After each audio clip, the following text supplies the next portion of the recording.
everybody, and welcome to Against the Fence. This is the place to be if you're obsessed and passionate about the UFC. And tonight we've got UFC Fight Night, Font versus Aldo in the Bantamweight division. People, how are we? How are we doing, Ash? I'm fantastic, mate. I'm a bit cold. Wearing my coat today. Yeah, it's a bit chilly. I must admit. Apart from that, mate. I'm buzzing for this card. I tell you, like I was even saying in the week, the prelims for this have been fire. They've not disappointed, and then obviously the main card as well, which we're about to dive into as well. It's a decent fight night. It is indeed. And for those of you who are joining us the next day, please do use the chapters below in the description, hopefully when they're there, of course, to sync up and go through the fights as and wish in your own leisure. Hang on a minute. What? I can't see Sai. No, he's running late. He's fucking late as always.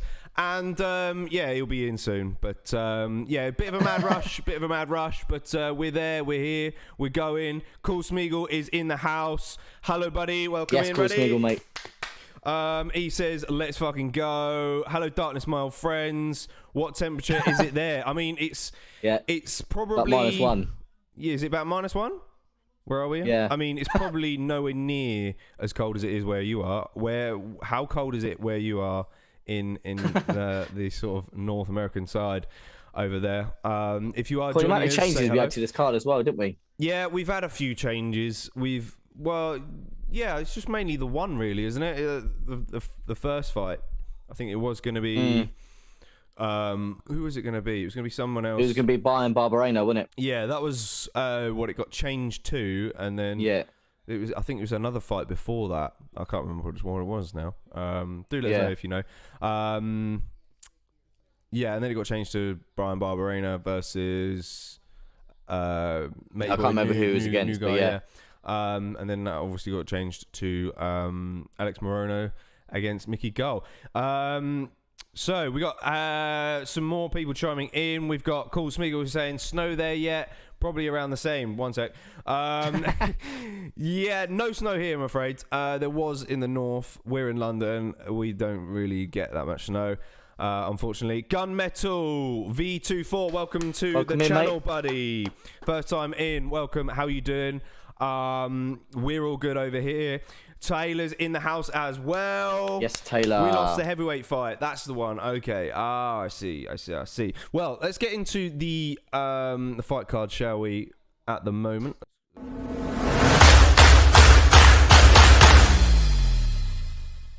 Bosh, and there we have it. Okay, we're in. So, as we were just mentioning, the fight that have bumped up, this one was in the prelims, and I was surprised it was in the prelims. It wasn't on the main card. Is Alex Morono versus Micky Gall. And then Brandon Allen versus Chris Curtis. Ooh, great fight there as well. That's interesting. And then the light heavyweight division, again, this one's people are sleeping on this one, but it's a great fight. Is Jimmy Crute versus Jamahal. Yes, mate. That's a great fight. Fire. And then the veteran in the lightweight division, Clay Guida versus Leonardo Santos. Still doing the damn thing. I know, it's crazy. It's crazy to think that that Clay Guida has been around for so long, but yet Santos is older than Clay Guida. I know. That's what's surprising. He doesn't look it though, either. No, that's what I mean. No, it's that one's a bit. And then the barn burner of a co-main event, Mr. Jordan, is Brad Riddell versus Rafael Fiziev. Yes, great fight, mate. That's and then again another banger. We've got Rob Font versus Jose Aldo. Yes, bantamweight division to decide who's going to be knocking on that door, who's going to be challenging for potential future title fights. Let's get back then. So basically, there's a few hard to call fights on this card. Yeah, like there's a few that I've been tossing and turning throughout the week. That Brandon Allen one against Chris Curtis, I think, is really hard to call. Yeah, that's a tough one. And then Alex Morono and Micky Gall as well. Yeah, to be fair, mate, like you said, that like scramble wise, that's a tough one because they're both kind of good in scrambles, both good on the ground. Yeah. And Morono on the feet's an animal, but Micky Gall's striking's improving. But yeah, and he's so tall. It's one of them. It all depends where the fight's going to go. Yeah, no, absolutely. And we're going to get into that in just a sec. So chiming in with these boys then, calls Smeagol saying -1 degree Celsius over there in Canada, which is kind of crazy. It's weird. We're actually matching you in terms of the temperature because, normally it's a lot colder where you guys are. Yeah. Gunmetal V24, if you're still chiming in with us, whereabouts in the world are you from, my friend? And who have you got? Who are you most looking forward to tonight? Taylor, who are you most looking forward to, Sunshine, tonight? Out of this whole fight, I mean, it's pretty obvious. I mean, I've got the jersey on. You know who I'm looking forward to. I'm pretty pumped about this fight. Is Aldo getting back into his groove? Like, is he to be fair, mate, his last fight, he was looking back to, we said it when he beat Pedro Munoz. He was looking very, very, very good. And like the Jose Aldo of old, he was throwing leg kicks. But I tell you what, he was doing a lot. He was checking a lot of leg kicks of Pedro Munoz as well. So yeah, he was looking sharp. His boxing was on point. His jab was out there. So if he brings that game tonight, Rob Font's in for a long night, I tell you. Yeah, no, yeah, absolutely. For me, I just think Jose Aldo offers a lot more than Rob Font. 100%, yeah. Aldo's got to get past, the crazy boxing style Rob Font's of Rob Font. Yeah, literally. Because his jab, like, near enough, like, starts the shit out of Marlon Moraes. So yeah, and can Rob Font defeat another former champion tonight? It's crazy. But I mean, we'll get more on that fight in just a sec. Yeah, we may have to jump into it if they're picturing it. Yeah, yep. Jump into the first fight, mate. Go for it, man. Alex Morono versus Micky Gall. Jump into Micky Gall first. He's got a pro record of 7 wins with 3 losses and with 6 submissions on his resume, and a UFC record of 6 wins and 3 losses. He made his UFC debut back in 2016, and ladies and gentlemen, he has beaten the GOAT in the UFC in CM Punk. Behave. Right? That's nice to have a little on your resume. Behave. But fighting style for Gall, though, he's an orthodox fighter, a black belt in Brazilian Jiu-Jitsu, Muay Thai / boxing background. Insanely has insanely good back control, as we mentioned earlier, with a rear naked choke in somewhat of a spectacular fashion, which we said about his ground game a second ago. And his stand-up is gradually improving as well, which I mentioned a second ago. Offensively, he's got to an educated step-in jab, which he deploys while striking. He believes that his stand-up, but if it is taken to the ground, he's fantastic at turning things around and turning it into his advantage. Looks best when he leads the dance. He likes to pressure people, making it dirty and lean on his opponents. Hang on, I've lost you for a second there, buddy. I don't know why I've got you. Oh, sugar. Oh, my camera's gone off. Yeah, there we go. I got you back. I don't know what happened there. Cool. Now we got you back. That's better. I'm back. Cool. That's solid. Wait, I'm literally was just busy flicking through that. Did you just go through fighting style? Yeah. Cool. All right. I'll go through Alex Morono in just a sec. First, Taylor. Do you guys live in different cities, says Cool Smeagol. Well, Ash lives in a town just outside of the city of London. And Taylor saying, yes, buddy, I'm excited for the co-main especially and the main, but I've overall being very satisfied with the level of fights this evening. We had some great finishes and some great wars so far. Unfortunately, I didn't really get to catch the prelims. I've been napping myself, but I'm pumped and I'm glad that Cheyenne Bays or Cheyenne, is it Vinicius or something now? Caught the win. That was, I'm very pleased. She my girl. Cool Smeagol saying, I thought it was Artem. Yeah, Artem is the GOAT, I guess. Yeah, you were wrong, Ash. Oh, yeah, that's true. Sorry, yeah. Look, come on, man. Come on. Let's get these things right. Welcome, Ash, to see you, says Cool Smeagol. Let's get into Alex Morono then. So Alex Morono is got 20 wins, 7 losses, 1 no contest as a professional. He's 10-4-1 in the UFC so far, with 6 wins by knockout and 6 wins by submission. He's never been submitted as a professional. He made his UFC debut back in 2016. He's currently on a 2-fight win streak, and in that 2-fight win streak, it also includes the great Donald Cowboy Cerrone in amongst that as well, who we obviously love and adore as always. And Alex Morono is an orthodox fighter with a first-degree black belt in Brazilian Jiu-Jitsu. So in terms of rankings, he just edges Micky Gall. But, you know, black belts and black belts. There's, you know, there's different types of black belts, really, depending on who who your master is, how you coach is, effectively. He's also got a black belt in Taekwondo. He's a bit of an electric fighter with high activity when the fight starts. He comes in with that sort of narrow stance, loads up on all his strikes and lunges with sheer aggression. He loves to swing that looping overhand right, moves well before plants those feet firmly to the octagon and let his fists swing with power. We'll look to land heavy lever on the break from the clinch as well. The guy's pretty solid in terms of strength wise as well. But let's get into some expectations then. So what expect from Gall's rotate away from that power that you were just mentioning a second ago about Morono. Stay away from that, the power and try to time his entries. And it wouldn't be silly for him to touch the body and attack under Morono's high guard, as you mentioned. Secure the takedown and get into his rhythm of setting up attacks early, whilst he use, as I mentioned earlier in the fight, anticipate his opponent's striking. In his last fight, Morono was very reserved in his feints, and he needs to be wise for his path to victory. If Micky manages to get Morono to react, it may expose some of his attacks and deploy his strikes as well. Yeah, no, absolutely. As for Micky, Kajo. Yes, Kajo. Oi, lads, he says. Welcome in, Kajo. How you doing, buddy? Who have you got for this fight? Oh, guess who's fucking back? Kajo, my man. Fucking hell. What time do you call this? What fucking time do you call this? I'm late.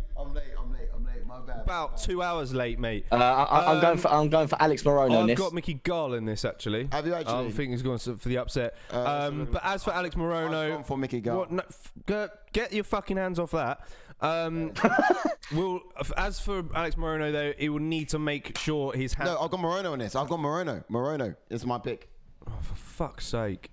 Right. Morono is my pick. I didn't really get into the expectations for Alex Morono because some moron turned up late. So we'll need to, for Alex Morono, he'll need to Kajo. What's that about? Make sure his hands fly in combination to prevent Micky from pressing and keep him on the defense.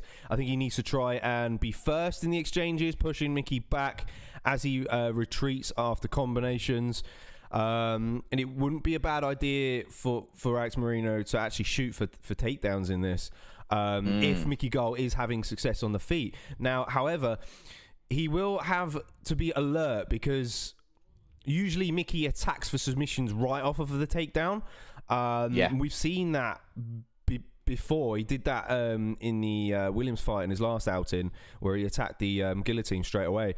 But at the same time, we've seen Micky get smothered before in previous fights by the likes of even Mike Perry smothered him. Yeah, and Diego Sanchez as well. So it would be a smart move for Alex Morono to get this to the ground, in my opinion. And I think he has the credentials to, shake off any. I'm guessing something's happened. You think Morono should be the one taking this one to the ground?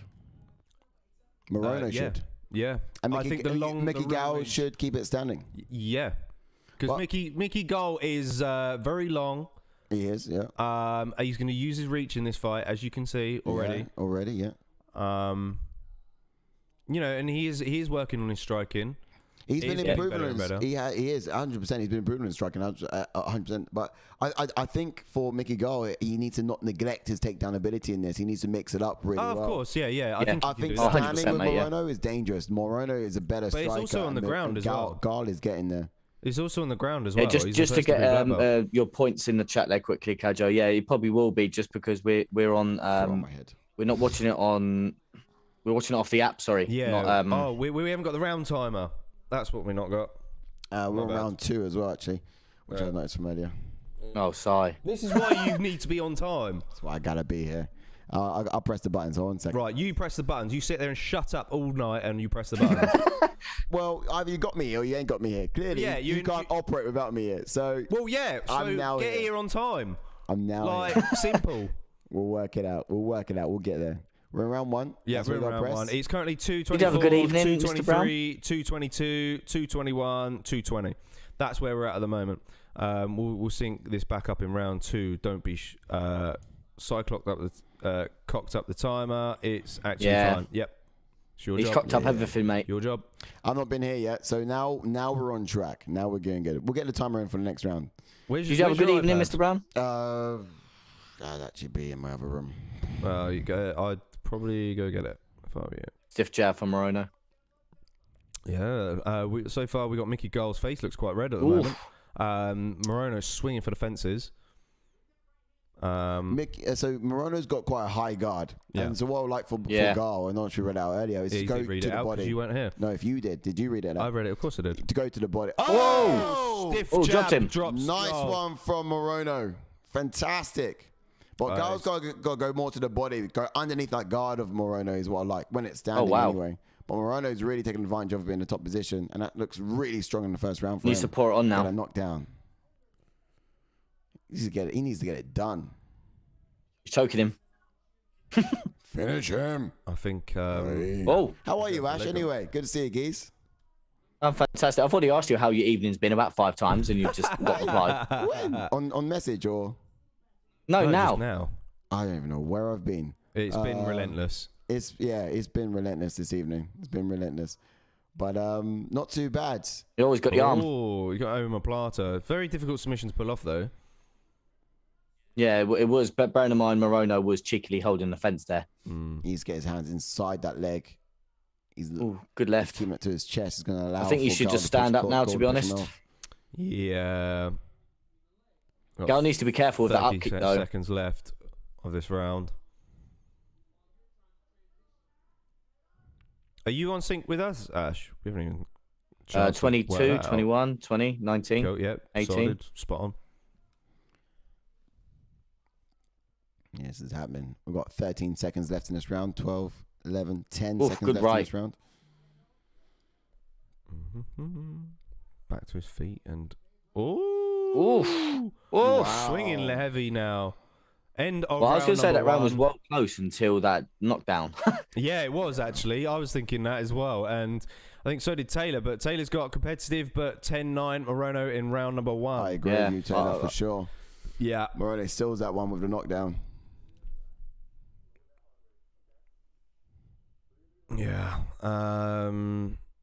We need to get round number 2 up. It's going to be interesting to see what Micky Gall changes up now. Well, to be fair, he wasn't exactly doing bad on the feet. No, so, like you said, mate, I think he does need to keep it on the feet. And I think Morono, but this is the thing, Morono, like Micky Gall was good off his back then. He was, like you mentioned earlier, the submission attempts are literally coming out of nowhere. Yeah, he is good off of his back. From Gall. So, I don't know, because Morono didn't have that much success apart from that jab that he landed that caught Micky Gall off guard. Yeah. Yeah, that's true. But Morono's always dangerous on the feet, though. So yeah. Oh yeah. Here we go. You ready? Yeah. I'm ready. You ready? I'm ready. He's never ready.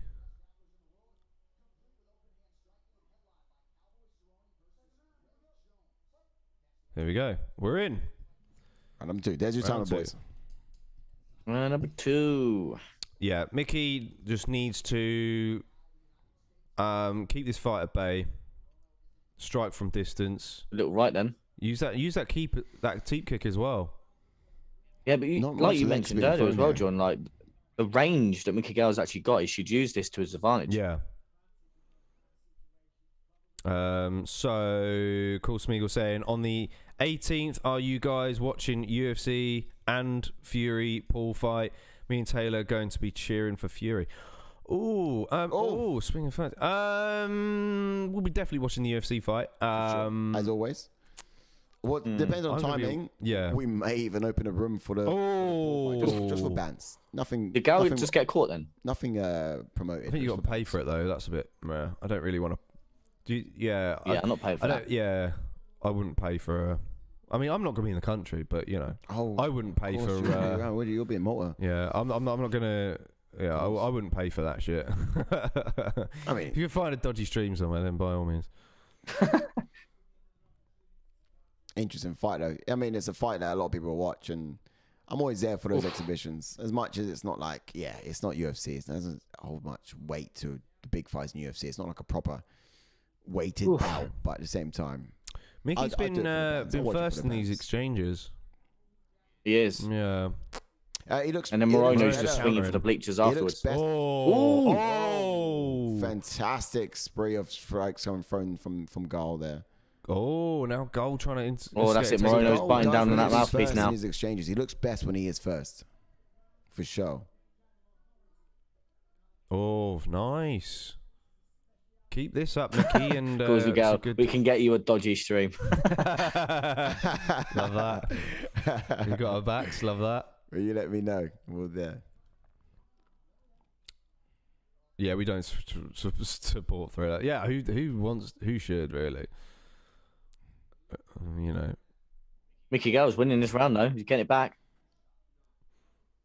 So is Triller gonna that triangle ring? That was just for that one occasion, right? They're not gonna do Fury and Jake Paul and that triangle thing. Ooh, Superman punch from Morono. We're doing Superman shit now. Supposedly. Triller fights on my guilty pleasures. Gajo. that's the way to describe it. I mean, as I said, it's not like a weighted bout that I really care for, but the production's pretty crap. It's a guilty pleasure. So I'll do it just for the bands. I've never tuned into a Triller event. You not? Yeah. Yeah. You haven't? Yes, I have. When? What's the other Triller event? No. Before we started on the UFC channel, what was the Triller event I watched for? Only one before this. Did Triller only just start up this year?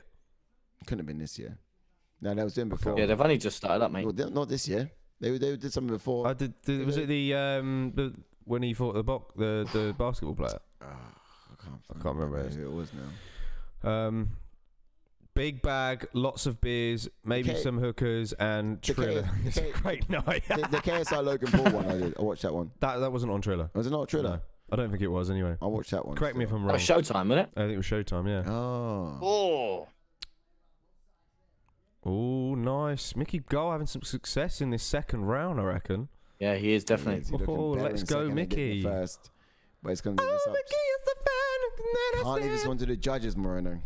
Is someone able to clarify? We didn't see the walkouts, did we? I wanted to clarify whether Micky Gall came out to that song song I started to sing. Oh, Micky, you're so fine, you don't understand. You take me out my heart and you take me. What? That striking number is weird. What? Really? Still? Or maybe just Wait, what was that? I missed that. Was it second round? Morono's got more strikes. 13 in his second round. 21 for Morono, 13 for Gall. Morono. What sprawl? Yeah. Fantastic sprawl. That was quite a He sprawled back into round one. He did. Mate, I love that. He sprawled back into round one. Wow. He sprawled back into the prelims. This fight is a slugfest. Oh, big left. And they did come from the prelims, didn't they? They were initially there. Nice connection there from Morono. Probably what he needed for this round as well. After seeing them striking numbers, I don't know. Yeah. Was it? Yeah. I mean, towards the back end of the round, Alex Morono picked it up a bit more. A little bit. Difficult round to call. I don't really know why I went for Micky Gall, to be honest. I mean, I do know. Yeah, why. I was surprised with that, mate. It was a last minute panic. I hadn't really decided, which was quite weird. This was the toughest one for me to think about, to be fair. The other ones are a bit more solid on my predictions, but this one was like up in the air a little bit. You didn't have to think about the main event, mate. The main event was tough for me. That was. I don't know. Not for me. Even the co-main event was tough for me as well. Yeah, co-main was hard. Riddell was a beast. Co-main is gonna be. I still don't know. It could potentially be fight the night co-main in my opinion. I mean, I do know. I'm just. It's just a wild guess, to be honest. Where's my? There's no theory behind my pick. It's just I like the dude. That's it. I'm afraid. Into round 3, ladies and gentlemen. Yes, round 3 coming right up. Yeah, I me personally think that Gall won that, but then like looking at the numbers surprised me like a lot. Spacebar, boom. Here we go. Round 3. Yeah, I think whoever wins this one takes it. Could be. Unless there's a finish, obviously. Yeah. What Alex Morono's doing a really good job of is meeting Micky with his jab as Micky comes in. You know, he's just dipping his head to the side just at the right time. What Micky needs to do is recognize how his guard is protecting his head so much and not so much his body, and just attack the body. Bring his guard down, then go for the head. Yeah. Oof. And he's not wised up to that strategy. The perfect point that we made, that was made with the expectations, and also mentioned in the fighting style was how high that Morono's guard is. That Micky Gall should come to the body. Yeah. He opened up round 2. He just went to the body there. He did open up round 2 with a body shot. I didn't notice that. Yeah. Yeah. Not only that, is Alex Morono's miles. Morono's 31 and Gall's 29, so they're fairly similar in age. But Morono's had so many more fights, and he's had more experience. So he's had more experience, but then not only that, he's also fought tougher guys than Micky Gall. Yeah. So I say that again, mate. Yeah, that should have been the reason for me to go Alex Morono, to be honest. But you know, if there is an upset in this fight, I'd fucking take it. I'll take it, mate. It's no problem. Ooh, the ref got in the way of that one.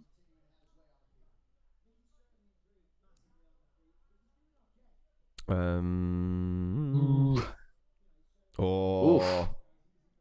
Gall right. Trying to land that right hand over the top. If he'd have followed through with that knee, he sort of like didn't follow through with it. If you know what I mean, just threw it there. Yeah. Oof.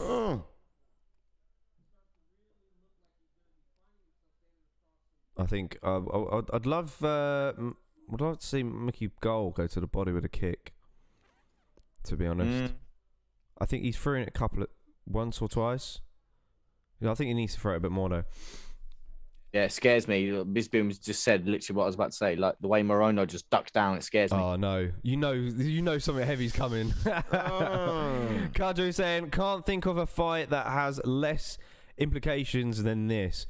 Weird main card choice. Yeah, it was going to be on prelims. But it was going to be on prelims this matchup. But yeah, so to be fair, I think I was well surprised when it was on the prelims. Though I thought it would deserve to be on the main card just purely because of Morono's like a monster, man. Well, yeah, and the fact that he defeated Cowboy and kind of people knew who he was. More people knew who he was off of that Cowboy fight.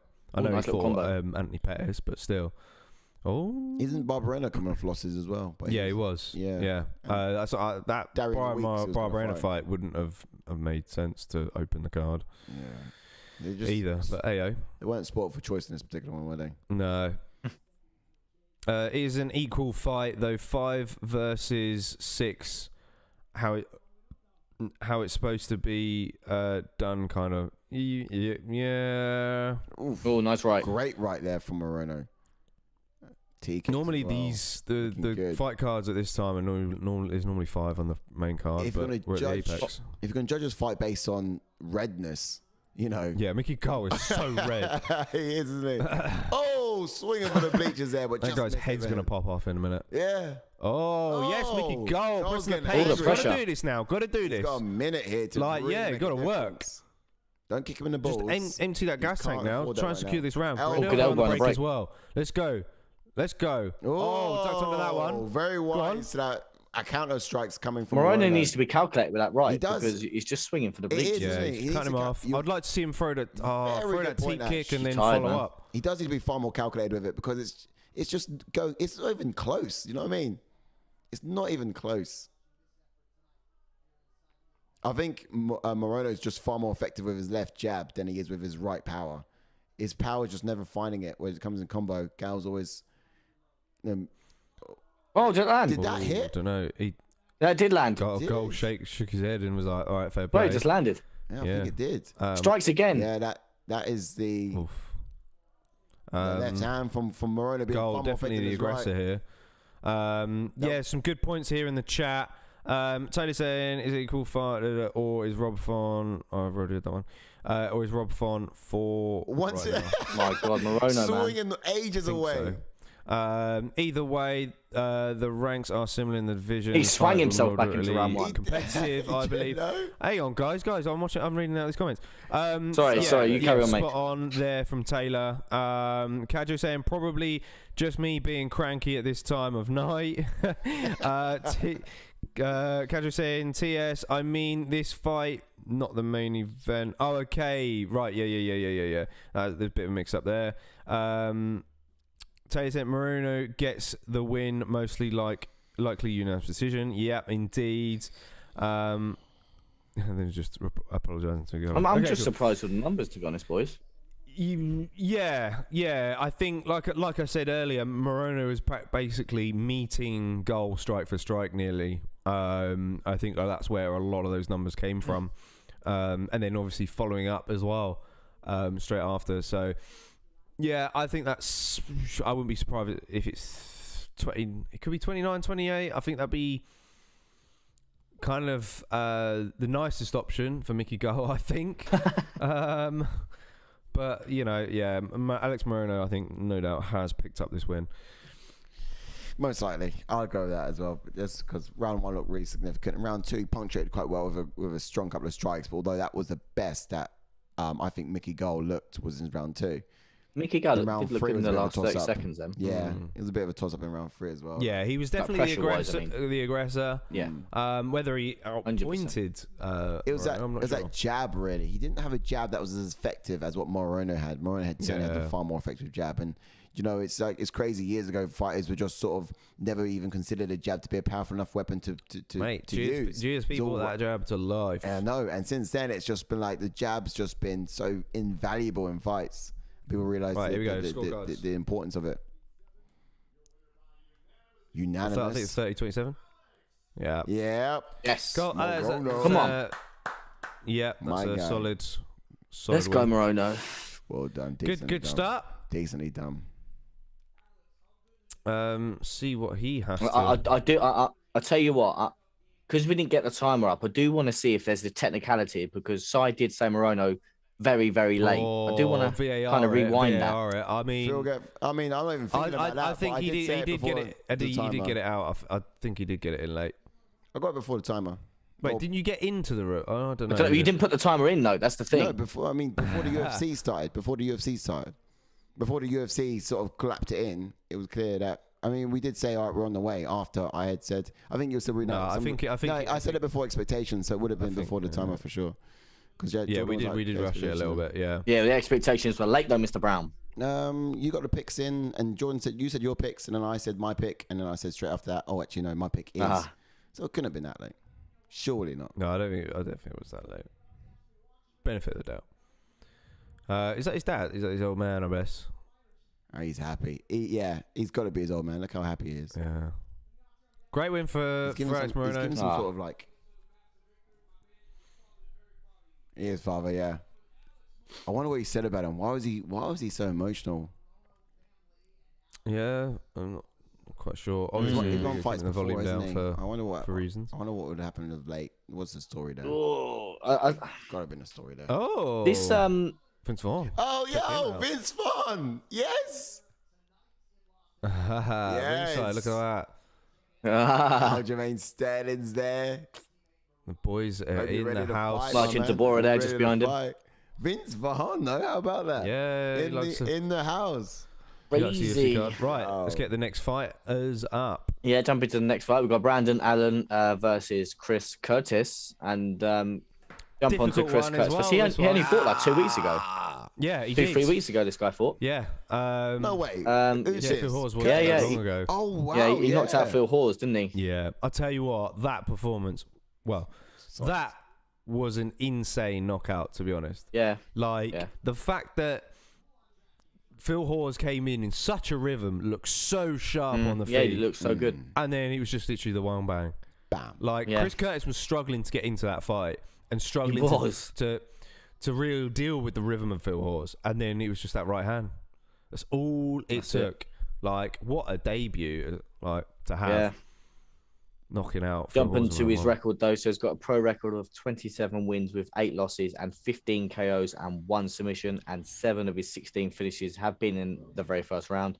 Obviously, we just mentioned a second ago, it was his UFC debut. And he's obviously 1 win, 0 losses. He's on a 6-fight win streak as well. And as we said a second ago, he did fight just last month. I think it was probably about 3 weeks ago now. So jumping straight back in there. Yeah. So this guy, he's a southpaw fighter. He's all-round clean striker who keeps his lead hand low and will sneak that jab up to the target as well. Now, you can't count Curtis out, for these particular matchups. He's capable of landing that fight-changing shot even later on in the rounds. It doesn't have to come early on. Although it can look like he's down on the guards, like for example, we talk about with Phil Hawes, he can deliver that sort of finishing shot later on as well. Impressive performance. But he stays patient. He's waiting for the perfect opportunity to fire his hands. He pays a lot of attention to the body. He's great at disguising those shots that he throws there too. But defensively, he does use a lot of traditional boxing, shoulder rolls to protect his chin. Yeah. He sort of leads in with that shoulder, and he sort of uses it as a bit of a shield, if you like, to sort of roll those punches off or sort of hide his chin for it. Very sort of, Mayweather-esque almost, but just not as... You got that sort of boxing background to his bit. Yeah. It's not the same sort of way, though. But slightly. What's also great about it is it almost sort of masks his strikes too. Yeah. With that sort of shoulder coming in, it makes it a bit of an awkward fighter to hit as a target, but also in terms of what you're throwing the other direction, it sort of masks it quite well.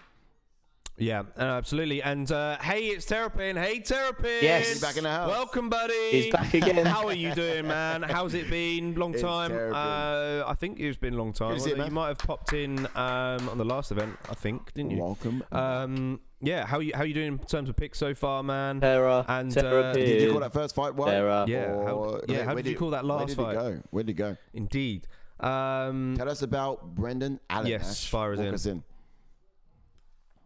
Phil Hawes wanted out of there. Yeah, he watched the replays. Send him spinning. Come on, Ash, send us. Tell us about Brendan.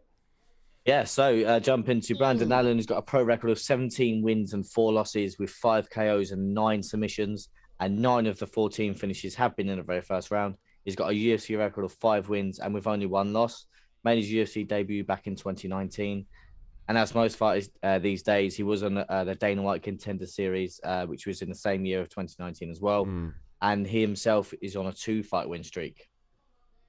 Terrapin hasn't seen any of the fights yet. He's just tuned in, or you just tuned in on a decent banger as well in the middleweight division. Good, bro. If you just missed it, Alex Morono picked up the win against Micky Gall. As for Brendan, before you jump in, that's a great point, calls Miguel. Oh, what does he say? Where's Wazza? Yeah, it's a good point. Where is Wazza? Well, maybe we'll get him in a bit. I reckon we can wake up the beast that is Wazza. As for Brendan Allen, then, who will be making the walk shortly, he's an orthodox fighter with a black belt in Brazilian Jiu-Jitsu. He's got a tight guard. He keeps his hands high. Takes one to land one style of fighter. He'll make sure that he's the last person to throw in the exchanges. Throws a lot of snapping kicks to the body, and he likes to follow up with a knee up the middle as well. Very strong in the grappling exchanges. Will look to grapple in almost all of his fights. Although he didn't, I don't think he did in the last one. He threw it. He was quite physical. Again, I've forgotten. He was quite physical in his last matchup. Yeah, for sure.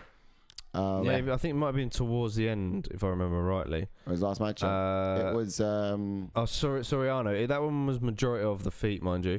Send me back over. Send me. What are you doing? Right. I thought he was talking about fighting. No. What are you doing? And he's lethal in close encounters as well, with sort of those devilish elbows in his arsenal. So we'll get into some expectations in just a sec. Kajo saying Jose Aldo was Wazza pajamas. Has Wazza pajamas? As Wazza's pajamas. Yeah. Yes, Kajo. That's cracking. Yeah, if you don't know who Wazza is, you will know. Oh, look at Sean Strickland in the corner of Chris Curtis. I'm going Brandon Allen. I'm going Brandon. I'm going for the taller fighters tonight. I'm going for Brandon Allen anyway. I'm going to say it early. Yeah. Well, let's get into some expectations then for. Go for it then, boys. For Chris Curtis. So I forgot his name then. All right, so what are we expecting? So this guy, I think, is going to maintain the center octagon and get Allen to respect his hands from early. He's going to catch him on his entries, make the octagon small for him and sort of maneuver. So he's not going to be able to maneuver as well as he usually does. But doing this is going to allow him to showcase his boxing and sort of put the combinations together, really. But he's going to stay in Allen's face. So I imagine he's going to want to be there the whole entire time. Sean Strickland did exactly this as well. Yeah. So it's going to be probably the best path to victory that he can adopt. So I'd like to see a little bit of that from Chris Curtis. Yeah. That is ironic. Sean Strickland did put Brandon Allen away, and Sean Strickland will be in the corner of Chris Curtis as well. Hopefully, he normally is. Yeah, interesting. But the way that Sean Strickland put him away was, he did a lot of work to the body early. So but Sean Strickland does have great boxing, though. Yeah, he does as well. So if Chris Curtis can implement some of that, and go to body a bit, and maybe he can put Brendan Allen away. But as for Brendan Allen, then I'm expecting him to be the aggressor in the fight and look to drag Curtis into a brawl. His height advantage could be a huge factor for him. I'd like to see him use his kicks to keep Curtis at bay. Punishing from distance will certainly discourage Curtis and prevent him from landing his combinations. I'd like to see Allen use his grappling in this fight. It's the area he'll have the most success in, and if he's able to wrap those long legs around Curtis, I'm sure he'll be able to put the squeeze on him. He put the squeeze on Kevin Holland, man. Submitted him. He's also put the squeeze on, there's someone else as well. I think he's submitted Carl Robinson. Oh, he TKO'd Tom Breeze. No, my bad. I was thinking the Tom Breeze fight. And went to beat Carl Dalkas by a decision as well. So I think he's had some good wins, and that's pretty much the reason why I'm going for him. Yeah. Logically, I didn't go with Curtis has some long ass arms for 5'10". So you both going for Brendan Allen? Yeah, I'm just going with the taller guy tonight, and I just think he's gonna have more output.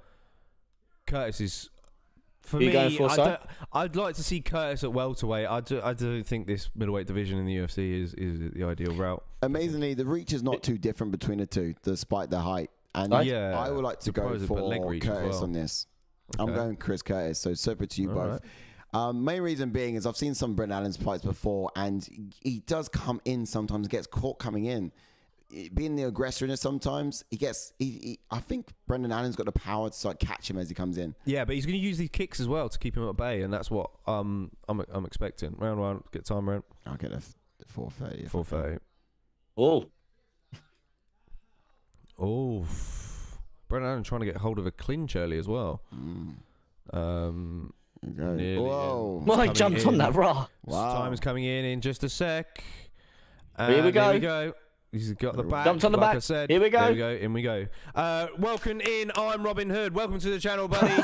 Yes, great name, sir. Yes, I'm Robin great name. You're the best. Take from the rich and give to the poor, Robin Hood? I don't know.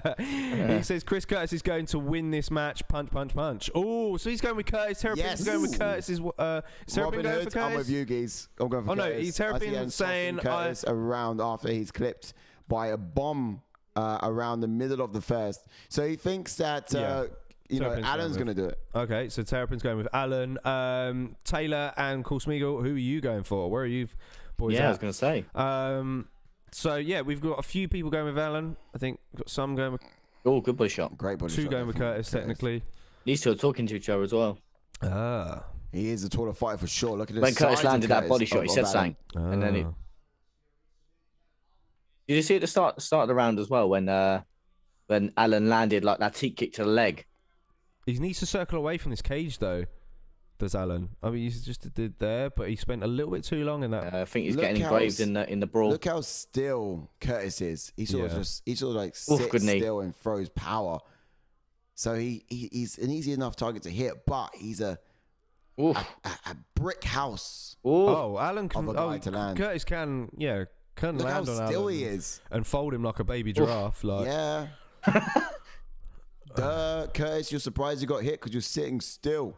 Not moving. Oof, yeah, he's finding it difficult with that.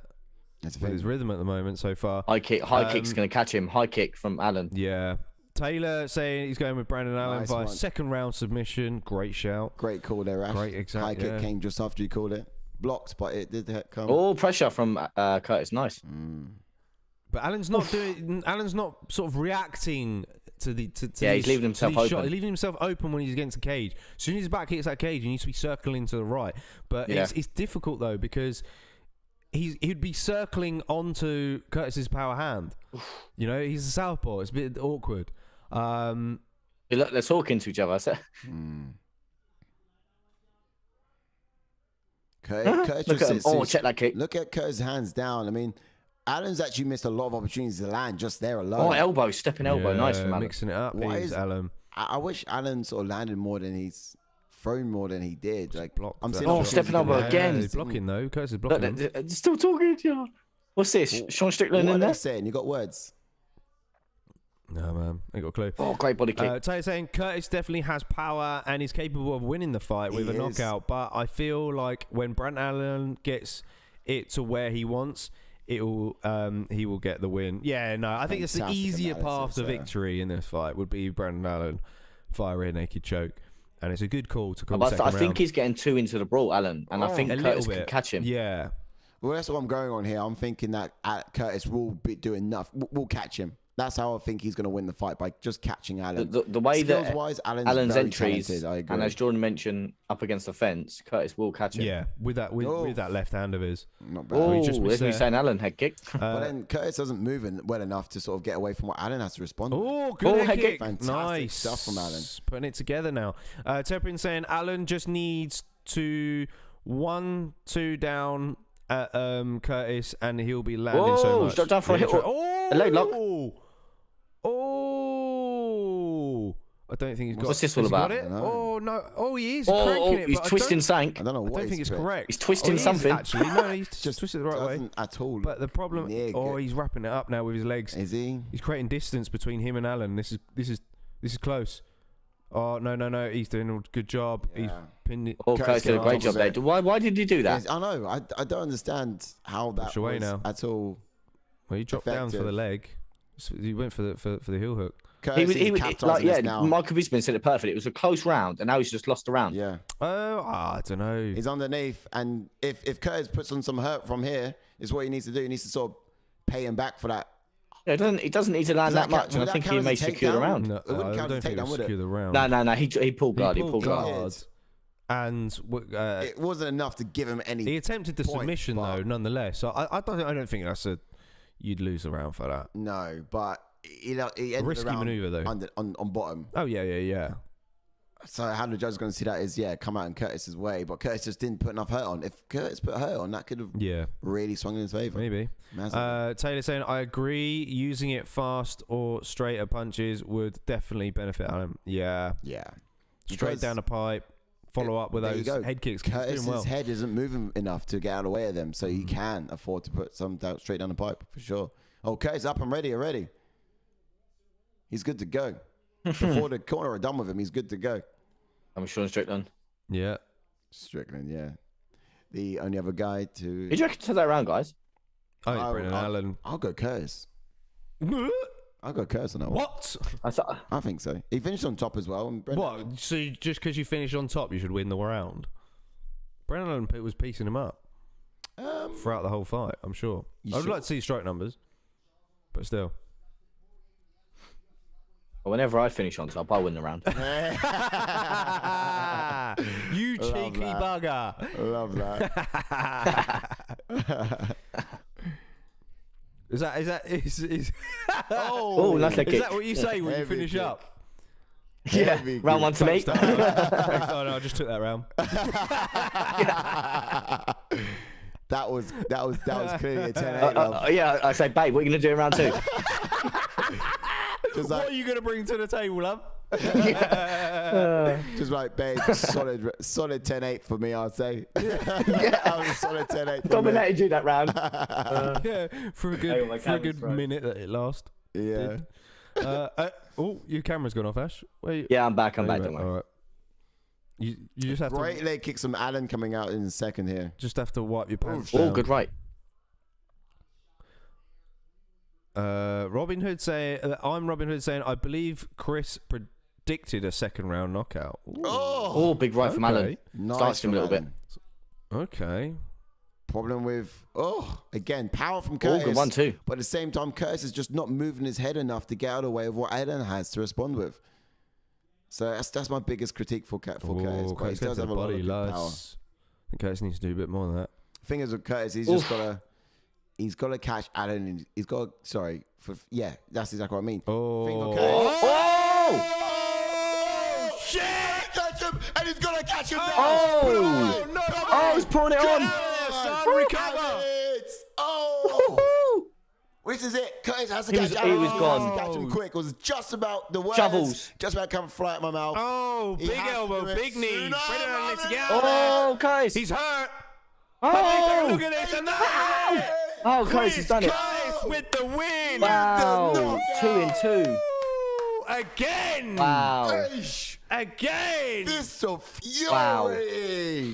Oh, mate. Stop that right there. Holy moly. Great finish. What a boy. 2-2. Do you know, I forgot to mention actually before this kicked off, I swear this was Brendan Allen's fifth or sixth fight this year. Guy's been active. Allen. The guy has been active. I did say he was getting called into that brawl. He did call it. You're right, Terrapin. It was a good. No, I am Robin Hood. Pointed it out actually. It was a good shout. Oh, he's all over the gaff. Chris predicted round 2. And he got the round 2 finish. As I said, definitely a possibility. He has the power to finish anybody at the weight classes, Taylor. It was interesting. Yeah. Oh. Who just told you that's it, Robin Hood? Yes, mate. That is it. Who just told you? Yeah, that's solid, mate. Man. Oh, mate. You and me, Robin, mate. we're going on it. Absolutely. The point of that absolutely was like for Curtis, he doesn't move enough to last a full 3 rounds. My opinion was he had to get it done sooner rather than later because he would have just been hit too many times and he would have lost on that point. He just wasn't moving well enough, but he did have the power to answer all the problems that Allen had, and he just did it in the time he needed to. Just Fantastic put out a stuff. big middleweight as well. I mean, I'd still stick with my opinion. I would like to see him at welterweight personally. I think he's got the frame for welterweight. Yeah, he's got the frame for welterweight. Let's go, guys. And I just think he's quite small for a middleweight, and he will struggle against these top guys. Curtis has got 50-pound dumbbells for hands. That he swings like 2-pounders, says Terrapin. Solid. Well said. He's got power behind him, and it's a big problem with the division. Slinging my only critique for the guy, he's just got to move a bit better footwork and head movement, and he can really go far here. I reckon there might be some problems in the division that's going to stop him along the way. Well, he's not ranked, so we're not going to get into the rankings for him and see who's going to be next, but I'd love to see him again. He's always an exciting fight. Always. Well done, Curtis. Love that guy. Yeah, I don't think I put Allen in my bet now. I'm scared. You didn't? Did you not? I don't think I did. I'm hoping I didn't. Oh, because you're on a roll so far. Yeah, I need have a look. You need what? Yeah, I need Jimmy Crute, Fiziev, and Leonardo Santos for 130. Oh, okay. All right, cheeky little winners. Not bad. If you guys in the chat have got any bets on, let us know who you got. Yeah. Oh, I did put my house on Sai being late though, so that's a winner. Okay. 200. I mean, there's slim odds though. Like you're not getting much from that. You put £1, you get £1.10 back, mate. No, the thing is, yeah, it's guaranteed. It's pretty much guaranteed. So yeah, Mate, you're winning 10p. That's all you get. So Taylor saying absolutely. Brendan Allen also did not chase the takedown like he should have.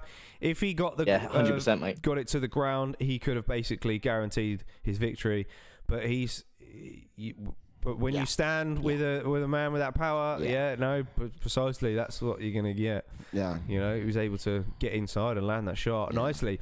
I thought it was going to be more so the jab of Curtis that was going to be a big problem. So I've seen Allen's fight before, and as he enters into range, he gets caught often with the jab. Now, with someone with power, I thought that's how this fight's going to go. He's going to find with the jab. But surprisingly to me, it was his right hand that found the mark more often than his jab did. Body to left hook. That was the end of the story. The left hook to the body and followed up with the right one, the short right one. It was all over the gap. So powerful. And he just carried it on out to the end, and it was so good. He didn't get too tied up in like a wrap hit. He kept the onslaught going. He could have just hugged him and sort of, but... Terrapin asking who you've got for Fiziev versus Riddell. Mate, it's a toss-up. I'm struggling. I'll be Fiziev. Personally, I'm going to go with Fiziev because I like Fiziev.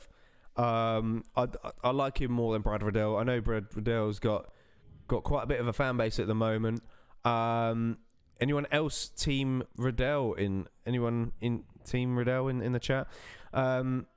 Kajo's bet he's got treble on Leo Santos, Fiziev, and Aldo. Double on Fiziev and Aldo for 200 bob. Ooh, yes, Kajo. Cheeky Kajo with the bets. Obviously, Curtis wants to. It's just saying he wants to fight next week in UFC 269. Who said that? Curtis. Any middleweight fights? Any middleweight fighters on that one? I can't think of now. I mean, it's a stacked event card. If I go to here, I mean, he could drop Suck in Mr. for... Brown. Ooh. You okay, Mr. Brown? Yeah, good. It's not a bad one. I mean, striker versus grappler, but if anyone pulls out of the Andre Muniz versus Eric Anders fight, he could step in there. Or Jordan Wright against Bruno Silva. That's a nasty fight. That Munoz is submission specialist, man. Yeah. Is he going to be ranked? He's going to be my ranked fighter. These guys are... Actually, Andre Muniz might be ranked now, actually. Think about it. For Curtis. Right, we jump into the next fight. Yeah. Is the next fight Clay Guida? It is. Clay is at it, mate. Always in tonight, aren't we? Sharp shape as always. Clay Guida versus Leonardo Santos. I was just saying before you turned up, Si, that obviously we know that Clay Guida has been around forever. Yeah. But Leonardo Santos is older than Clay Guida. Insane, right? He looks like that's crazy. He's 30, mate. No, not even that. He looks like he's 28. Terrapin saying, crazy. If Aldo loses tonight, I'm throwing 1,000 low kicks at my heavy bag as tribute. Yes. Oh, this is some interesting stuff to go in on that Aldo Font fight, to be honest. Like, we moan about Aldo not throwing enough leg kicks in his fights. Yeah. But surprisingly against Munoz, he threw 7 in round 3. Yeah. 7 of 8. And, it makes you think, are we going to see vintage Jose Aldo from WEC with those vicious leg kicks again, Injuries, I think, have kept him from throwing them. Just a quick one. What? You said it was Clay Guida against... Shouldn't it be Jamahal Hill, Jimmy Crute next? Fighting him no, he's just showing up. It's Clay Guida versus Santos. I think it's changed. They changed the order. I think they did change the order. Okay. Later on. So, yeah. Oh, well. Kajo saying... I'll wait 2 seconds just to clarify, mate. All right, I'll take this down. 6 out of 5 on Aldo. It's too tasty not to take up. Yeah, you're right, man. You're right. I mean, I like his chances. I do. Who are we talking about here? Aldo's. Yeah. 6'5". Aldo's too tasty not to take up. Yeah. Oh yeah, sure. If no matter them, like, crazy to think that Aldo is them kind of odds. You know what I mean? Yeah. Yeah. For such a veteran, but he's had his ups and downs. He's currently 2-2 in the division. Yeah. Rob Font, obviously in terms of resume, is a lot better at bantamweight. So well, it looked like that Leonardo Santos and Clay Guida were warming up. So just in case we miss it, I will just jump in. Into Leonardo Santos. Yeah, I think he's got I think that is the fight that's next. Yeah, it just showed him warming up, and he wouldn't have done that they just had a bit. Okay, gotcha. Yeah, so Leonardo Santos has got a pro record of 18 wins and 4 losses with 3 KOs and 9 submissions, and 10 of his 12 finishes have been in the very first round. He's got a UFC record of 7 wins and only 1 loss. 5 losses. Sorry. Made his UFC debut back in 2013 and has finished the likes of Kevin Lee. Yep. And he was on a 12-fight win streak until his last loss, which was against Greg Dawson, I think. Yeah, powerful Greg Dawson. Yeah, no slouch. So here we go. He's fighting style, orthodox fighter, but will switch stances as he avoids danger as well. So he's quite versed at doing that. Now he's 4th degree black belt in Brazilian Jiu-Jitsu. Yeah. Not the most explosive of fighters, but he has got great timing on his strikes, let's be honest. Despite being 41 years old, he's always looking to improve on his striking. And that's what I love about this guy. It's just getting better and better. And I guess it's just got to bring it up to scratch to meet with his ground capabilities. Yeah, I guess in terms of he is 41, but he hasn't got much fight miles on him. Yeah, sorry, his UFC record was 7 wins, 1 loss. Yeah. Sorry. Yeah, at the top of the ranks. So yeah, it's not too bad. Now, let's talk about his height and reach, right? So his height and reach can actually cause problems for the smaller opponents, especially when using his arms, knees, and grappling in scenarios. He's got terrible knees that sort of can be thrown through against the smaller opponents. But he's very good at taking down the sort of takedown defense. So he's capable of reversing positions and ending up on top or even grabbing his opponent's back. So certainly something that Clay Guida needs to look out for should he wants to initiate something on the ground. Yeah, dangerous opponent. Clay's a wild motherfucker, man. He's wild and could very well end up there due to just his wild nature. Kajo saying, which tough team / season do I remember Leo Santos from being from? Wasn't it Tough Brazil? I can't remember. Yeah, myself. yeah, I think it was. Yeah, one of the Brazil seasons. Jump onto. But yeah, go on. I've got to go for a quick wee, so I'm just going to jump onto Clay Guida. Cool. Go for it. Got a pro record of 36 wins and 21 losses with 7 KOs and 13 submissions, and a UFC record of 16 wins and 15 losses, and has impressive wins over former champion in BJ Penn, Anthony Pettis, and Rafael dos Santos, and made his UFC debut all the way back in 2006. And as they mentioned a second ago, he has fought in the likes of Strikeforce and WUFC. But to have wins over Pettis, BJ Penn, and RDA, woo! Yeah, man, he's had his fair share. You can go to solo screen. I'll be back in 1 sec. Yeah, he's had his fair share of time in other organisations, decent organisations.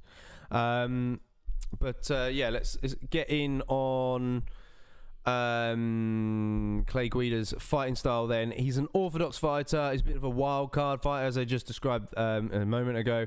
He stays in your face the whole time, constantly moving his head off of the center line to create those angles to land looping punches.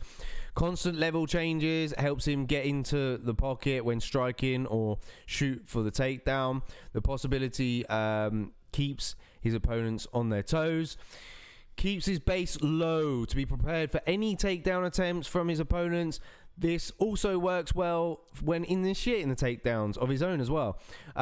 Skilled takedown artist, of course. Once he gets you down, he's quick to apply heavy top pressure. He'll grind you down knowing that his cardio is not an issue across 3 rounds.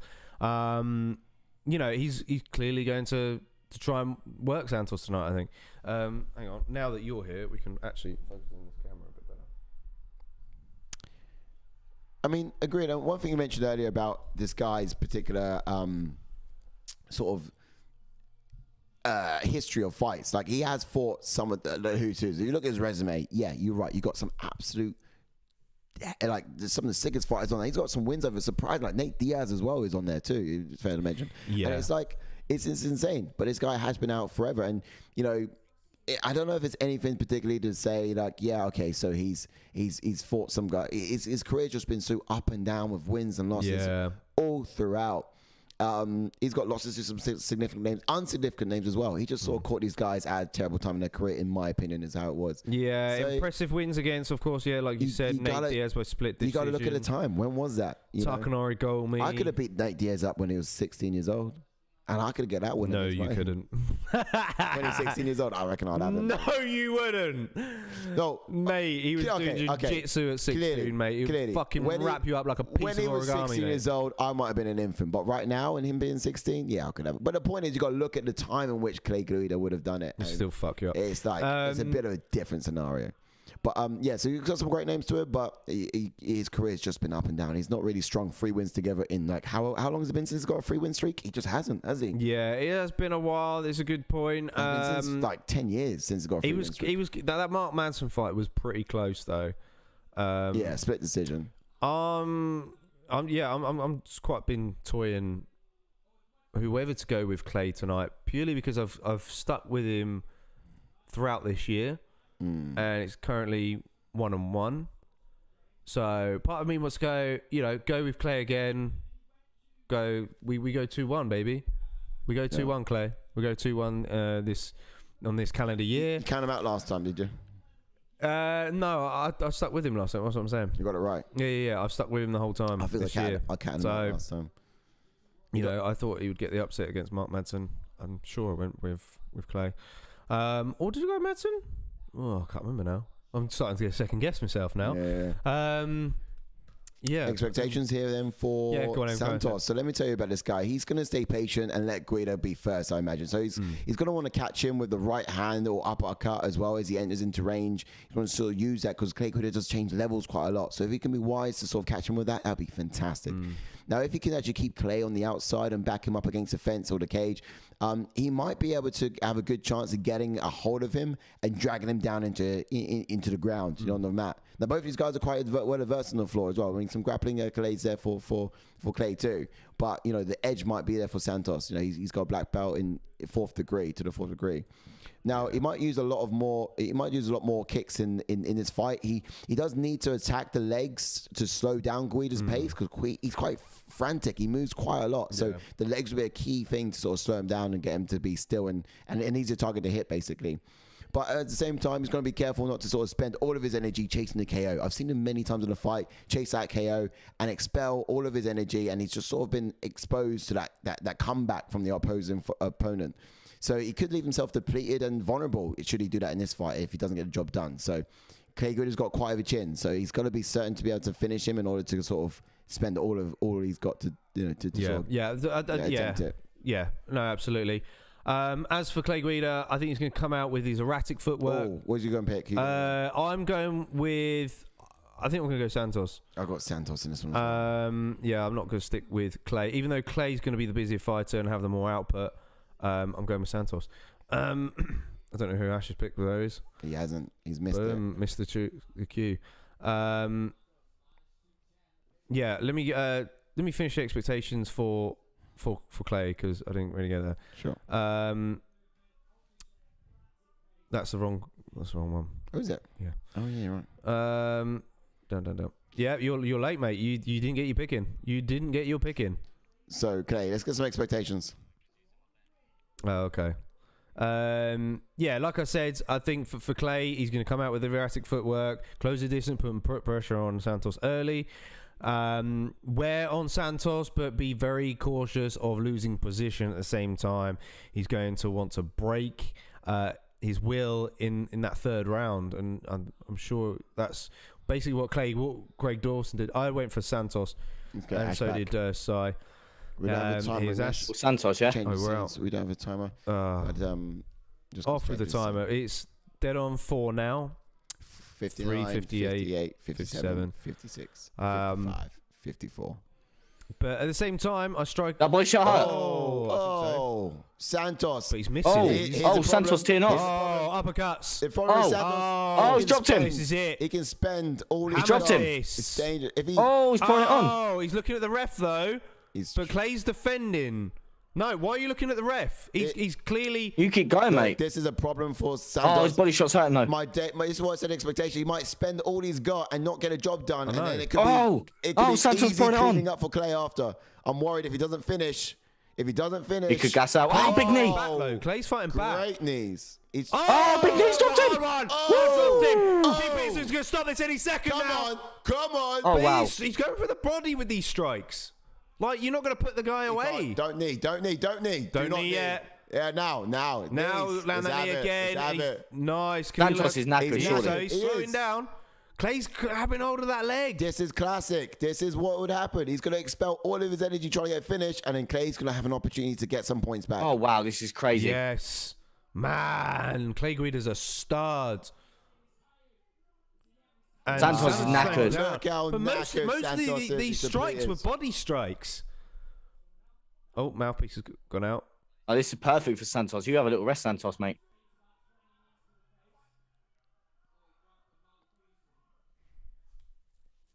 Wow. Oh, man. What a start. Wow. Yeah, Santos needs that also. Santos also needs that break because he could be depleted after sort of an onslaught like that. I think Santos has lost his fight now. 46-0 strikes. You see that? 46 strikes to 0. But he's expended a lot of energy, and Clay's going to... Yeah, that's what I mean. I think Clay Guida is going to win this fight now. Yeah, you could be right. He could. He really could. Unless somehow Santos just makes out this round and just recovers. The thing is, Guida's a 3-round fighter. He could probably take this minute off. Maybe. I mean, he looks like he's trying to take the rest of the round off just so he can get it. Get back to 0 at just least. eye poke him. You know what I mean? He needs to get poke back. Clay. I've forgot to catch up with these guys.